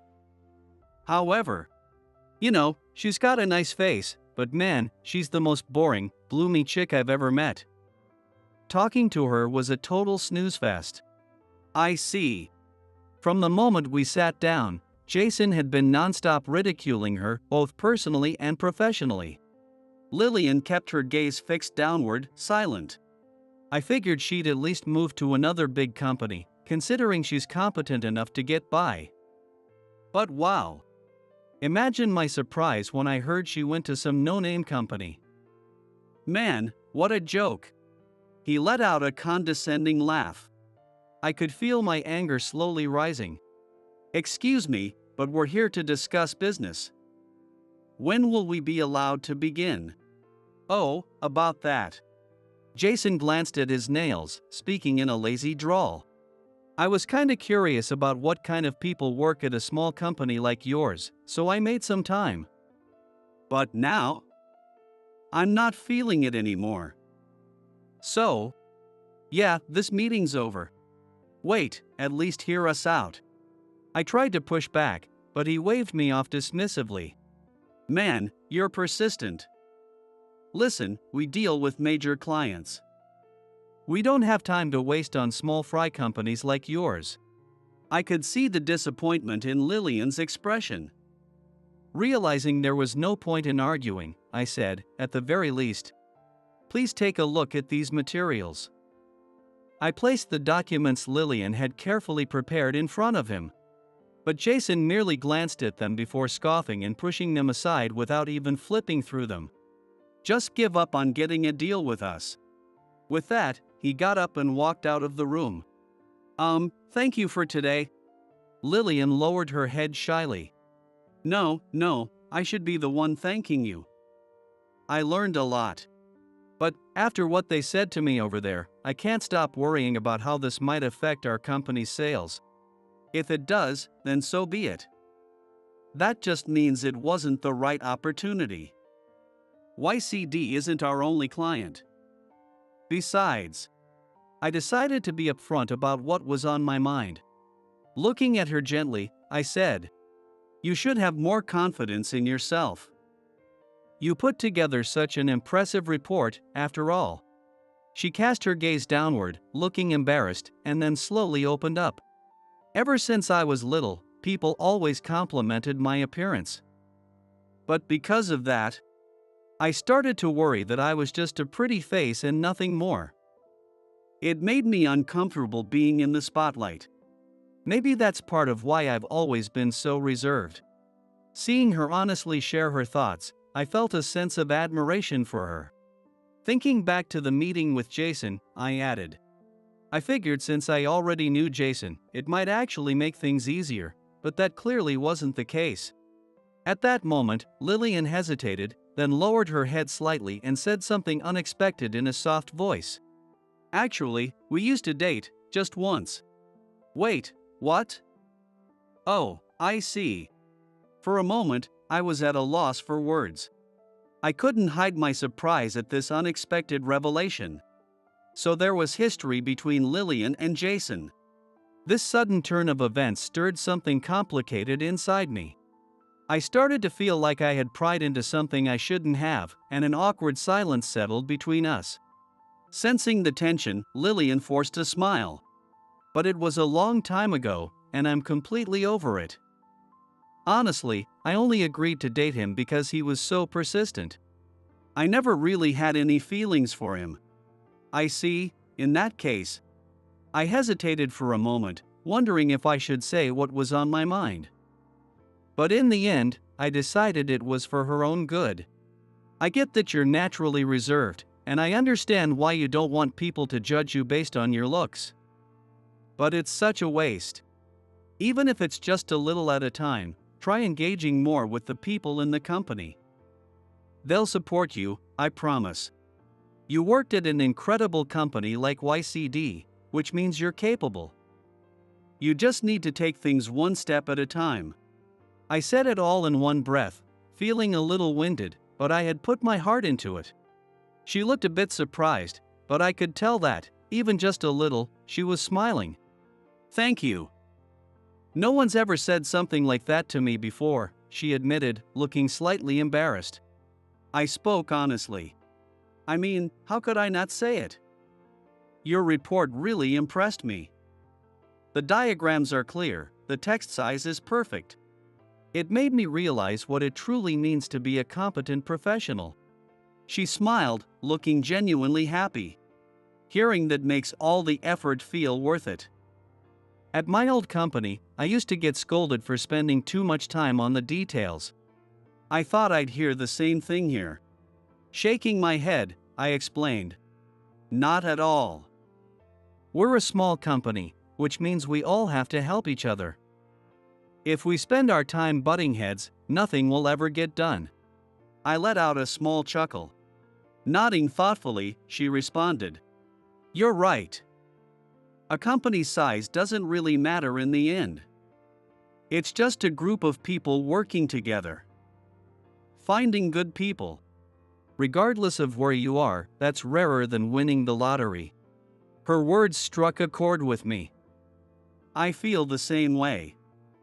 That's why I'm really glad you joined our team. Dealing with YCD won't be easy, but we'll do everything we can. With a renewed determination in her eyes, she said, Yes. I'll try my best, even if it's just little by little. I've always believed that work is best when you enjoy it. So, I made an effort to help Lillian settle in at Snuffla. Whenever the team was chatting about something fun, I would casually invite her into the conversation by saying, Hey, what do you think, Lillian? When one of our colleagues announced their engagement, I asked her to be the one to hand over the congratulatory gift, giving her a natural reason to interact with the team. If an issue arose at work, I would ask for her input. During meetings, I structured things so that everyone, including her, had a chance to speak. Over time, as she gained confidence, her timid greetings became a little louder, and she started joining casual conversations during breaks. Gradually, the way people in the company viewed her began to change. Before long, I started noticing her chatting with the other women in the office. Lillian, do you know how to do this? Oh, yes, I think this might be the issue. She naturally began helping others with their work, slowly developing a sense of teamwork. Watching her transformation, I couldn't help but feel a sense of pride. Here, Lillian, I got you a souvenir. Thank you.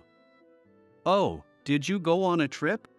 Yeah, it was somewhere I'd been wanting to go for a while. During a short break, I overheard her cheerful voice and curiously glanced over. She was happily chatting with a colleague who had just returned from vacation, enthusiastically discussing travel. Apparently, travel was one of her hobbies. She's been smiling a lot more lately. The perception of her within the office was clearly changing. She used to seem hard to approach, but now she's totally normal. At first, she seemed intimidating, but I guess she was just nervous. Not only is she great at her job, but her knowledge is insane.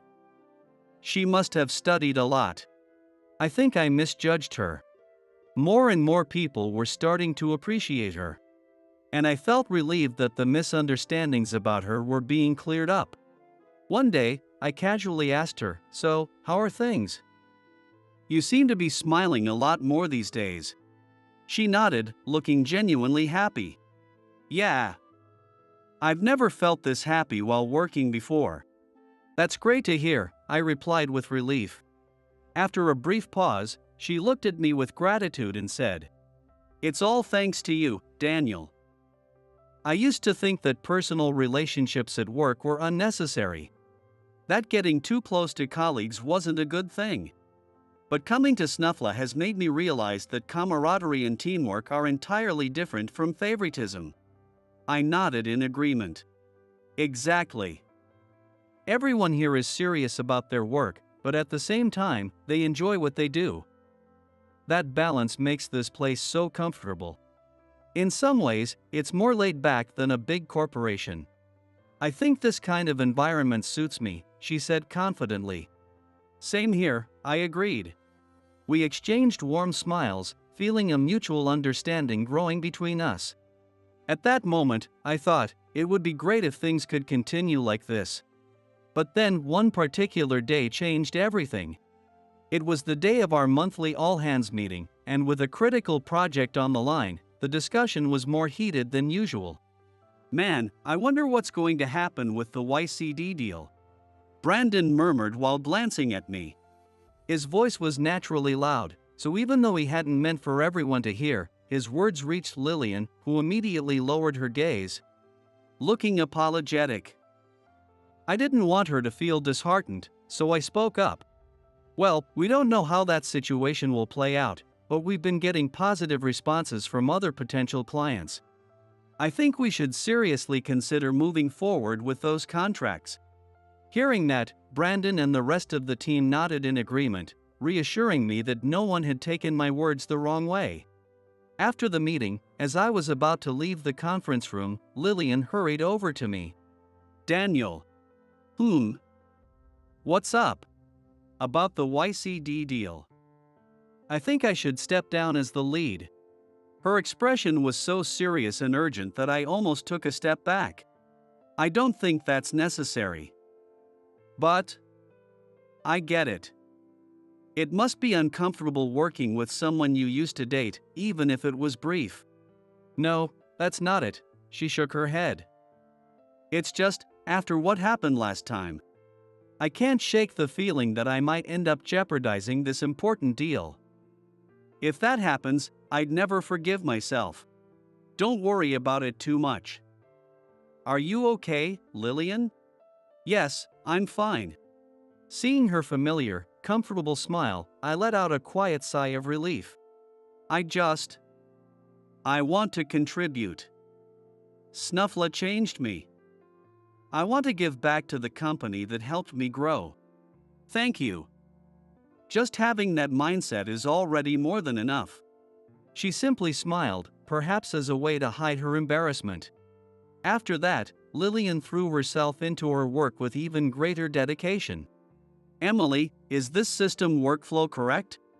I'm struggling with this part, could you explain it to me? Eric, I tweaked the app's functionality to make it run more smoothly. Before, whenever she needed help, she would simply look hesitant and hesitate to ask. Now, she actively engaged with others, asking questions and offering assistance without hesitation. Everyone in the office couldn't help but notice how much more driven Lillian had become. It was as if something had lit a fire inside her, and her efficiency and enthusiasm had skyrocketed. Don't you think Lillian has been really motivated lately? I just hope she's not pushing herself too hard. But yeah, she's definitely putting in the effort. You know, she changed right after Daniel came back. And honestly, she's gotten even prettier. Hey, do you think? As they glanced between me and Lillian, my colleagues exchanged knowing smiles, whispering amongst themselves. Then, one of them turned to me with a smirk. Daniel, you and Lillian seem to be getting pretty close. Is there something going on? Huh? What? What do you mean? Caught off guard by the unexpected question, I almost spilled my coffee. Come on, you've noticed too, right? She's looking amazing these days. And that change happened right after you returned. Well, yeah, I guess, but she's just a colleague. Maybe she's found someone she likes. I said it firmly, as if convincing myself. Then, another colleague chimed in. By the way, I heard a rumor about why she left YCD. Do you know the reason? No, not really. Apparently, she got dumped by one of YCD's top guys. Some say that's why she left. Wait, seriously? And isn't she the one handling our negotiations with YCD? Maybe she's hoping to get back together with him through this deal. Jason's face flashed in my mind, and I tried my best to mask my reaction. No way, that can't be true, right? Lately, Lillian had changed. She seemed brighter, more confident. She had started wearing more colorful outfits and had even surprised me a few times by showing up in elegant dresses. I had caught myself staring more often than I cared to admit. I've just been too lazy to pick out my usual outfits lately. She had once laughed, and I realized I had started watching her more closely. Seeing her not just as a colleague, but as a woman. Something I never would have imagined before. Should we just continue as colleagues? Or should I just lay my feelings on the line and tell her everything? But every time I thought of what my colleague had said, that she might want to get back with Jason, I hesitated. Even if she says she's over him, how can I really know? Jason's sharp, confident face and Lillian's soft profile kept playing on a loop in my mind, leaving me restless. And then, in the midst of it all, the rain had been relentless for the past week, pouring down like overturned buckets. That day, too, the streets were soaked, puddles forming at every step as I walked with the client, scanning for a nearby cafe to take shelter. Oh man, look at that person. They're completely drenched. Hope they're okay. My client muttered as he glanced ahead. I instinctively looked in the same direction. Yeah, they'll catch a cold at this rate. A figure stood in the rain, long hair clinging to their face, staring forward with an eerie stillness. Their trench coat was soaked through, darkened by the rain, water dripping from the hem. Wait, that person looks familiar, is that? And then I realized. It was Lillian. Without a second thought, I rushed toward her. Lillian, what happened? Daniel. Her face was completely drenched, and her eyes were red and swollen from crying. I couldn't let it go. Tears spilled down her cheeks, mixing with the rain. I called Jason. I wanted him to seriously consider our contract, and he agreed to at least hear me out. So I came here. She pointed toward the restaurant behind her. But the moment I sat down across from him, he suddenly started laughing. I didn't understand, so I asked him why. And then, he said this. With a trembling voice, Lillian began recounting what had happened. At the scheduled time, she had arrived in front of the upscale Korean barbecue restaurant. Taking a deep breath, trying to steady her nerves, she stepped inside. The restaurant staff guided her to a table where Jason was already seated. Oh, you actually showed up. Well, go ahead, sit. His eyes held nothing but mocking disdain as he looked her up and down. Even so, Lillian bowed politely. Thank you for taking the time to meet with me. Despite her courtesy, Jason's expression remained as cold as ever. In fact, his gaze seemed even sharper, his smirk more condescending. Just as she began speaking regarding our company's proposal, Jason cut her off. Whoa, you actually showed up? Are you stupid or something? Obviously, I was joking. Having someone like you here ruins my appetite. Do you even get it? Someone like you walking into a high-class restaurant like this is just ridiculous. Sorry, but I have zero interest in doing business with a woman who's garbage inside and out. Just get lost. After Jason's harsh words, Lillian flinched for a moment but quickly pulled herself together. Jason, could you please spare just 5 minutes to hear me out? I truly believe this deal is a great opportunity for both companies. Jason gave her a cold stare and scoffed, "Shut up. Your words aren't worth my time. Please. It doesn't have to be right now. Just give me a chance." Jason let out a sigh. All right, fine. If you can stand outside quietly and wait until I finish my meal, maybe I'll hear you out. He smirked as he said this. Understood. I'll be waiting, Lillian replied. With that, she stepped outside and waited. It had started raining, but she clung to Jason's words, standing there, soaking wet, enduring the cold. That bastard. I was trembling with anger. Is Jason still inside? Lillian nodded, wiping away her tears. I turned to our business associate, looking apologetic. I'm sorry, but something urgent just came up. The associate nodded understandingly. I see. This seems too serious to ignore. May I accompany you? All right, let's all go. This might actually be a good opportunity, I decided firmly. And so, the three of us stepped into the building where Jason was. Well. Oh. What's with the whole group? Despite it being midday, Jason was sitting there, leisurely enjoying a plate of grilled meat. I took a seat across from him. my anger barely contained. I heard you had some pretty nasty things to say to Lillian. But Jason showed no remorse. Not really. I just stated the truth. There are things you should and shouldn't say. Oh, come on. You're her senior, right? Then maybe you should teach her some manners. What exactly are you trying to say? I'm saying that I was in the middle of enjoying a nice meal during my limited free time. And then, out of nowhere, she barged in, begging me to hear her out. I had no plans after this, so I thought, fine, maybe I'll listen. But the moment I saw that unbearable face of hers, I lost all interest. And honestly, I doubt anything she had to say was worth my time anyway. I was just being upfront about it. He laughed through his nose before stuffing his mouth with a juicy, sizzling piece of meat. Do you get my point now? So yeah, anyway. Then I take it the $800 million contract is off the table? Huh? What the hell are you talking about? The smug expression on Jason's face instantly vanished. His brows furrowed. Oh? I believe I already provided you with the detailed documents regarding the deal. Wait. Did you? I don't really remember. Jason blinked repeatedly as if trying to recall something. Then, the client who had been watching the exchange finally spoke. You just threw away a massive deal. What? You're Jason, right?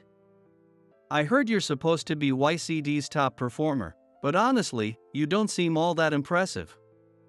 Sorry, but we'll be taking this deal to our company instead. With that, the client adjusted his glasses, making them gleam under the light. Heh, acting pretty high and mighty, aren't you? Who the hell do you think you are? However, as he met the client's calm gaze, Jason's smirk started to fade. Wait. Don't tell me. There was a hint of unease in his voice. The client continued speaking in a matter-of-fact tone. YCD's reputation hasn't been great lately. Especially the projects under your management, there have been quite a few problems, haven't there? Jason's face turned pale. Wait a second. Who even are you? At that moment, a horrifying realization struck Jason. His voice trembled as he asked, "Oh, you might be." Jason's demeanor changed instantly, and beads of cold sweat began forming on his forehead. At last, he was starting to realize the true identity of the person before him. "Nice to meet you. I'm Michael Carter, CEO of Powerful Powers. You may not know me, but your arrogant behavior is quite infamous in the industry." Wait. Michael Carter? You mean that Mr. Carter? What are you doing here? And what do you mean by rumors? The moment Jason recognized him as the CEO of a rival company, his expression completely changed, and he quickly set down his chopsticks. "I happened to hear that Snuffler was working on something very interesting. When I looked into it, I realized it had serious potential." "So? We've been in negotiations for a while now. Hard work and patience really do pay off, don't they?" As Mr. Carter spoke with enthusiasm, Jason's face grew increasingly pale. This all traced back to 4 years ago when I returned to the main office. Back then, Snuffler was still just a fledgling company, full of potential but far from its peak. Its founder and the president, Mr. Thomas, had been a branch manager at the major telecom company Hardlink, frequently traveling overseas. Naturally, when he launched Snuffler, he made sure to expand its reach internationally as well. At the time, the need for infrastructure development in developing countries was a hot topic. Seeing an opportunity, Mr. Thomas set his sights on the telecommunications sector, leveraging our company's expertise to establish a foothold in information infrastructure development. That's when I, a mere second-year employee, was chosen to spearhead this crucial project. The reason?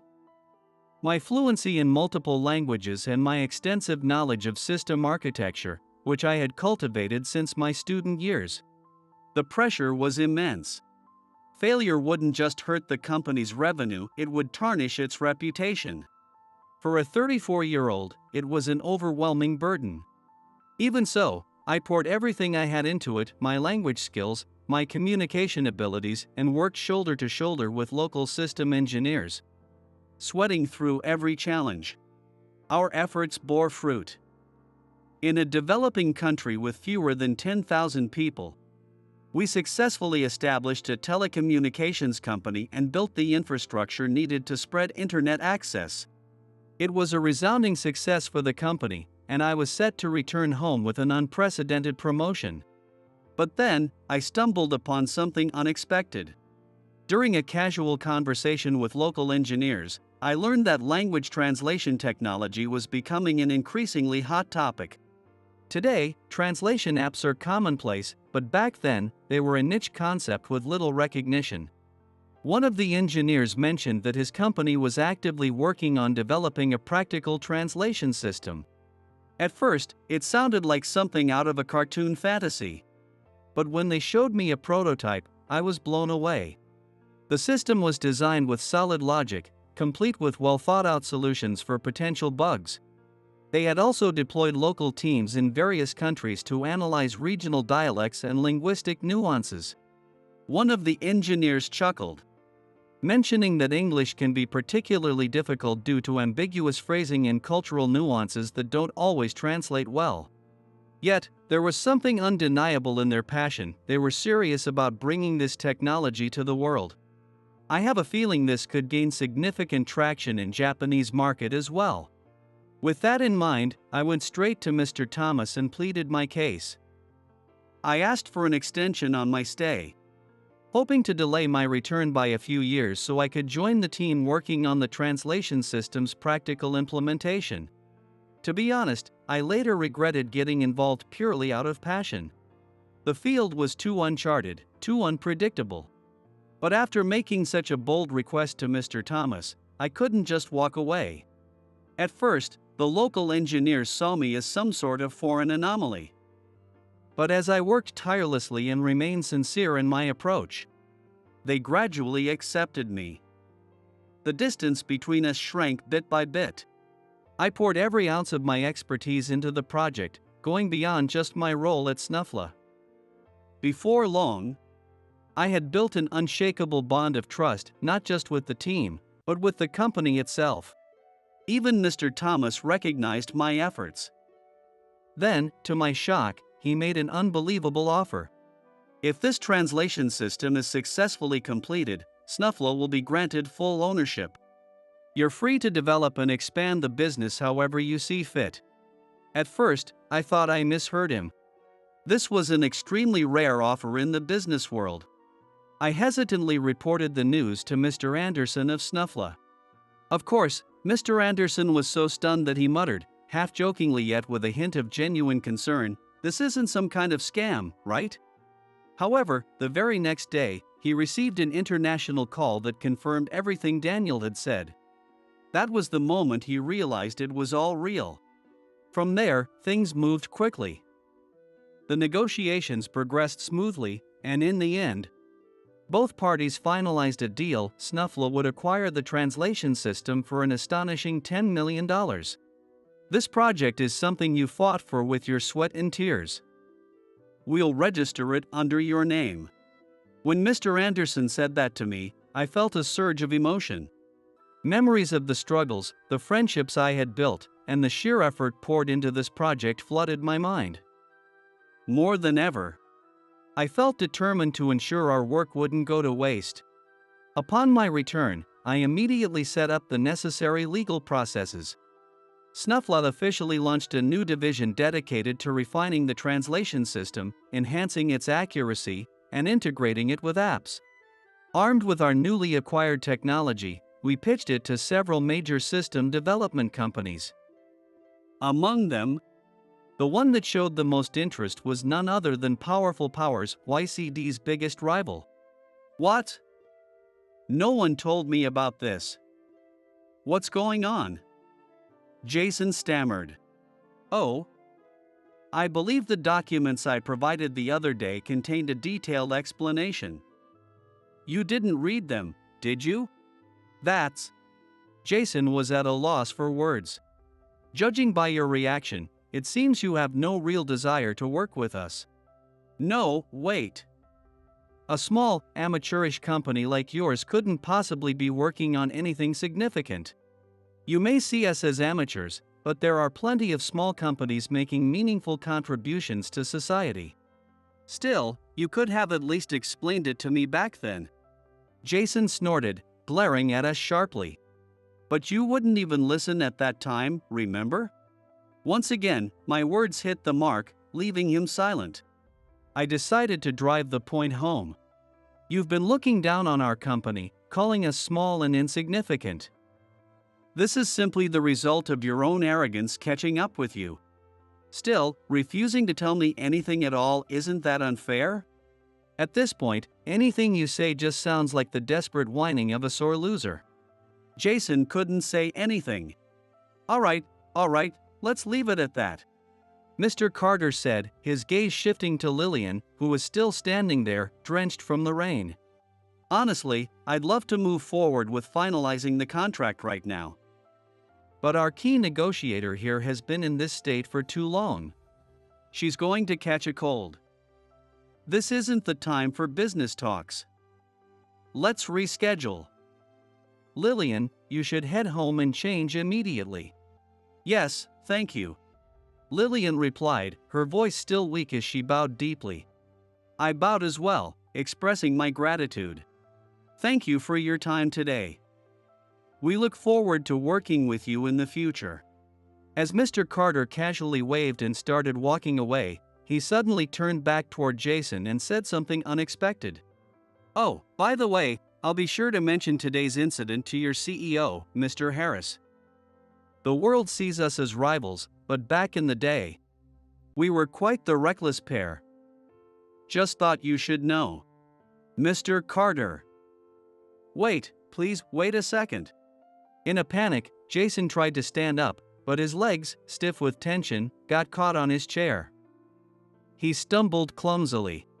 As if that wasn't embarrassing enough, his loosened belt got snagged as he tried to chase after Carter, sending him crashing to the floor in a spectacularly undignified fashion right in front of the entire restaurant.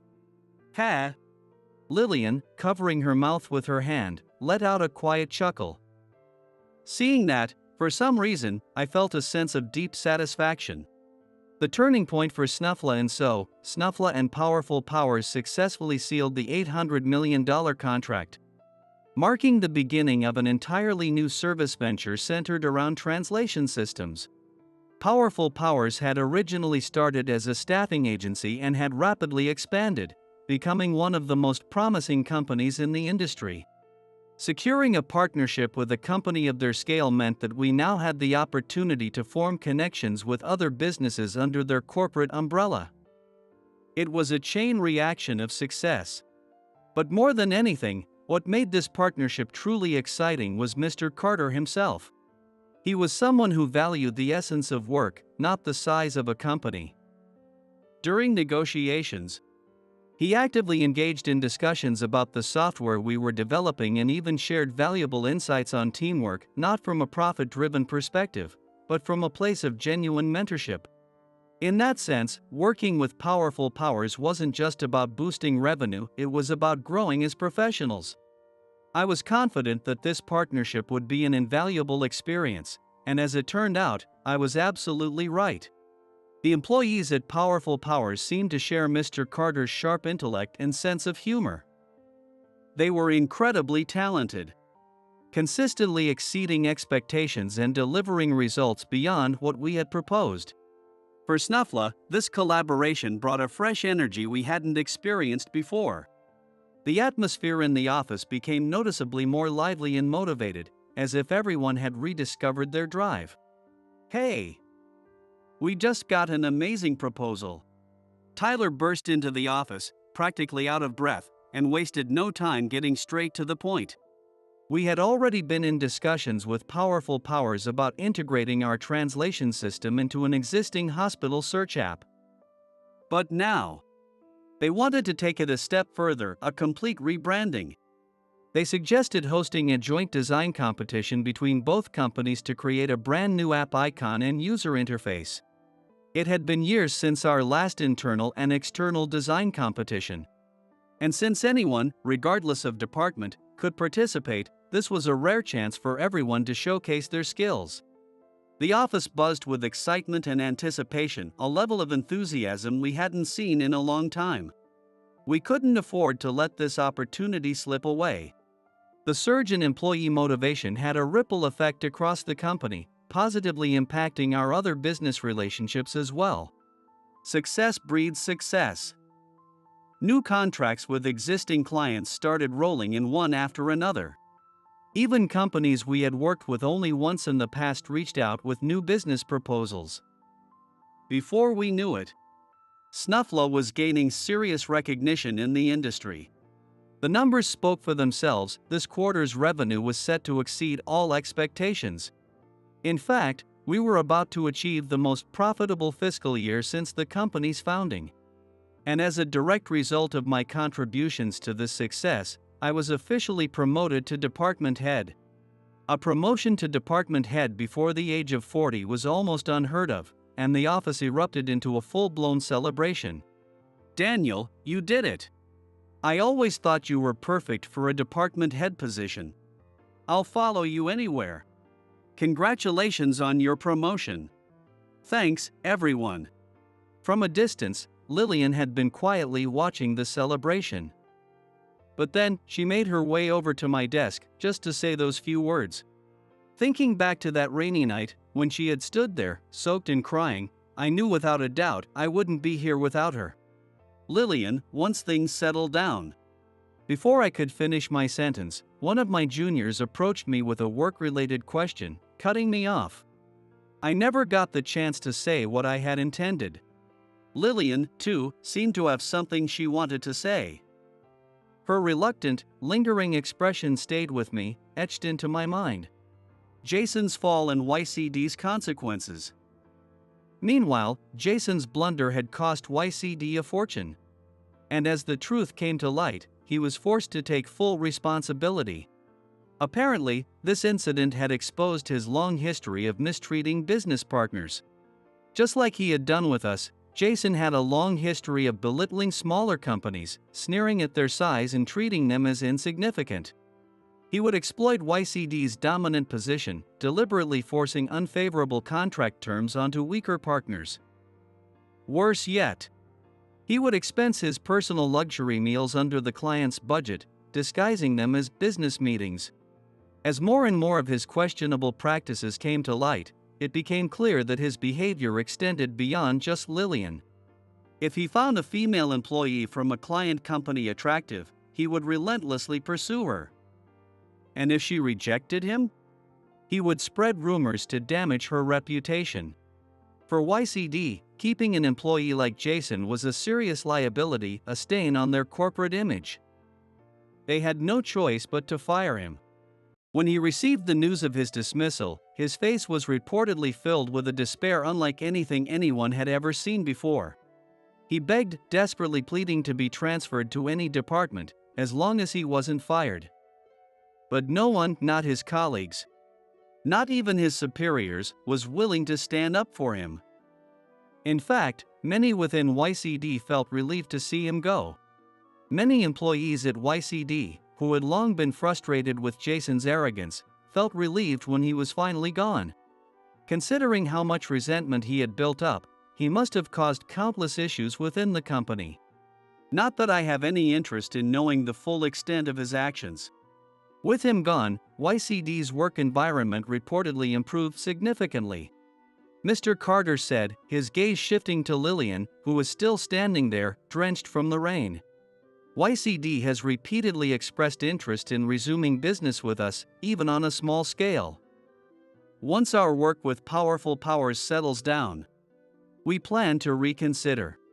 While it was troubling that they let a problematic employee like Jason run unchecked, the company seems to be making real efforts to change. If they truly improve, working together again wouldn't be a bad thing. Seasons gradually changed, and the wind began carrying a noticeable chill. Hey, Daniel?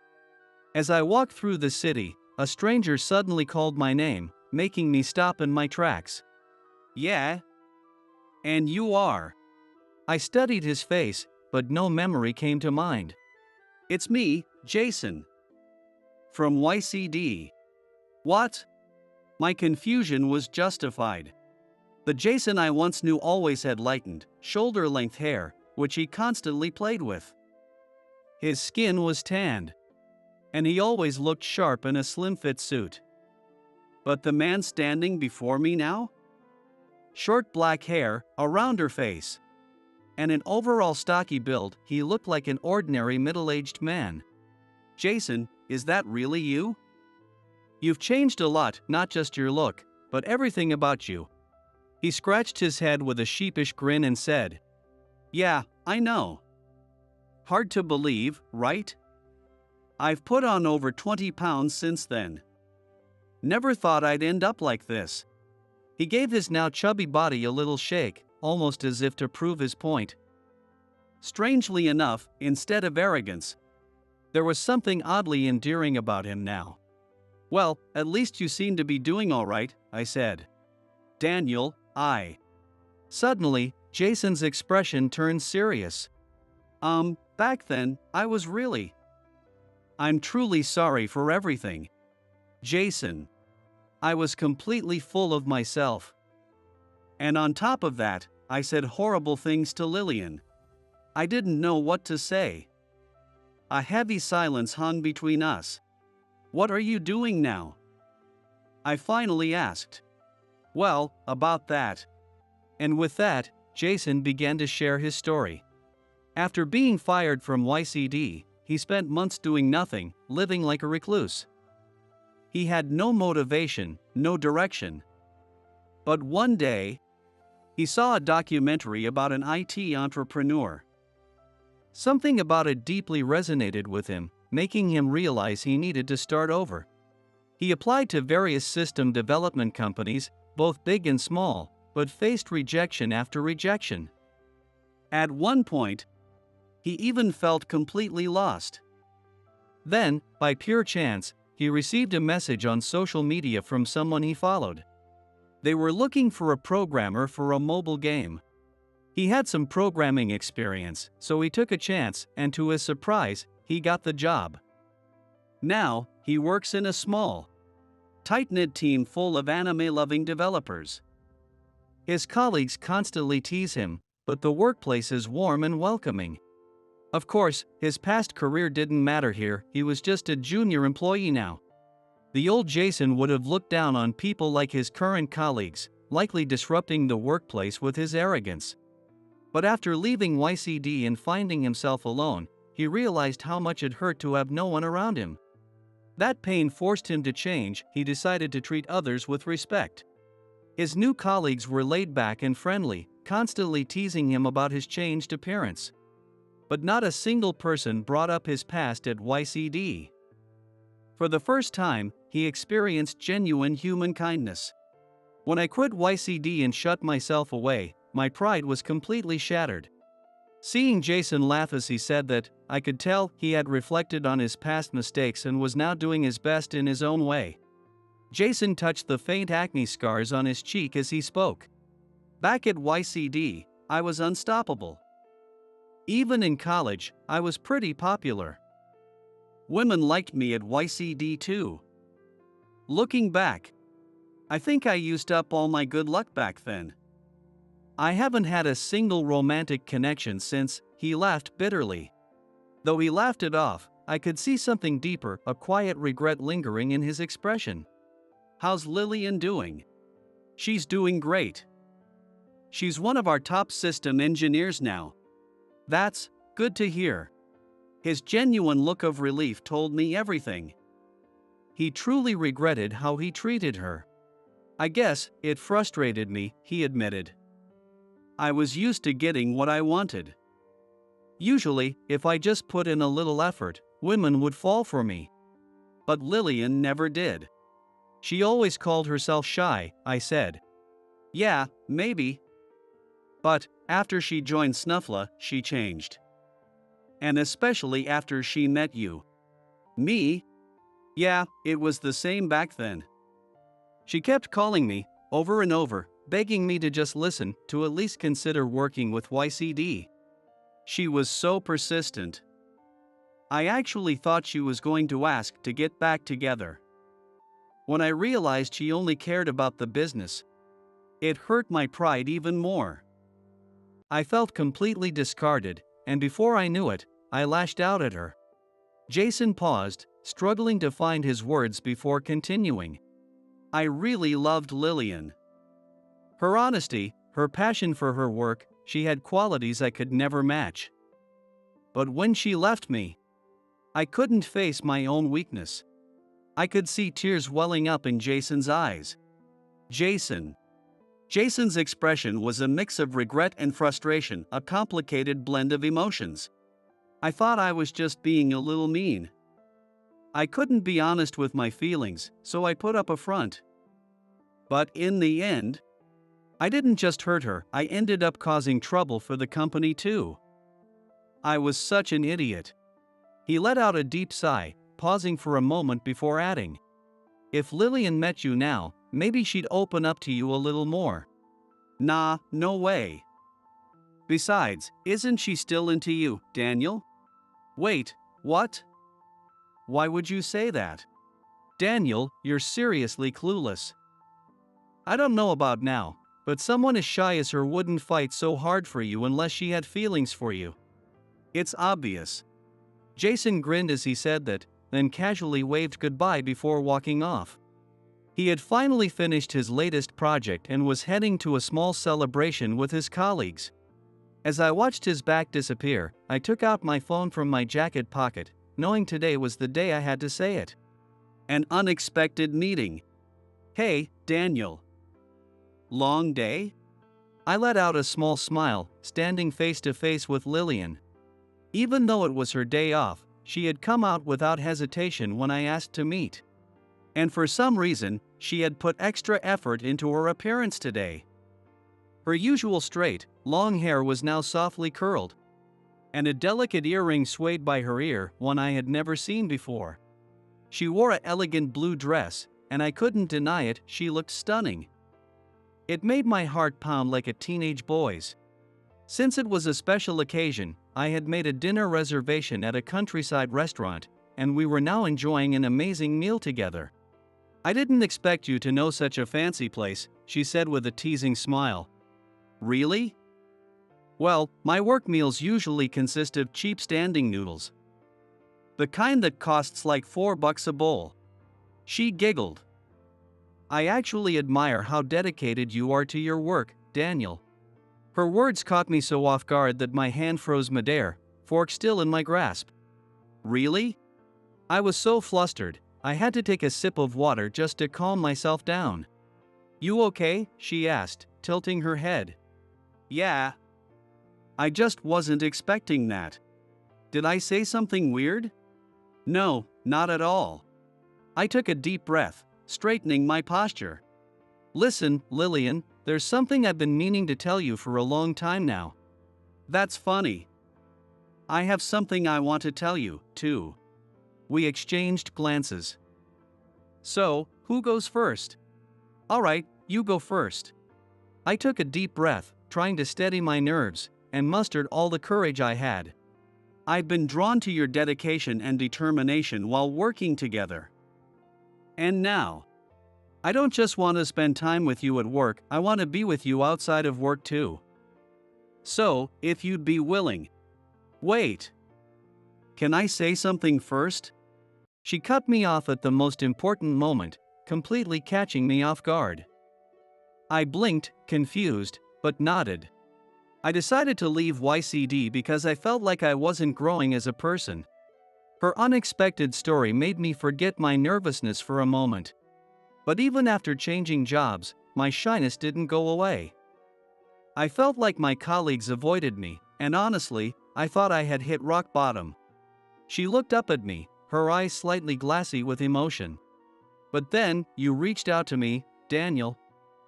You didn't judge me by my looks, you saw me for my work. And the way you acknowledged and praised me. It meant everything to me.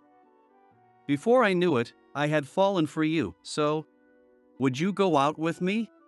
Before I even realized it, the words had slipped out of my mouth. Huh? Wait, I was. This is supposed to be the guy's line. I said, half jokingly, trying to hide how flushed my face had become. That's not fair. She laughed, her expression overflowing with happiness. Of course, I'd love to for a very long time. Lillian bowed deeply as she spoke. Something about the gesture felt so endearing, and before we knew it, we were both laughing together. People can become hesitant or confident over the smallest things. Meeting the right people is important, but what truly shapes our future is whether we seize opportunities or let them slip away. Watching Lillian grow and change right before my eyes made me realize that. Jason, too, had made a huge mistake, causing major losses for his company. Yet, he didn't give up, he found the strength to stand back up on his own. At that moment, Jason looked more refreshed and dignified than I had ever seen him before. Seeing both Lillian and Jason overcome their struggles and grow, I knew I couldn't fall behind. I wanted to carry the Snuffla name with pride and set an example for my team and future generations.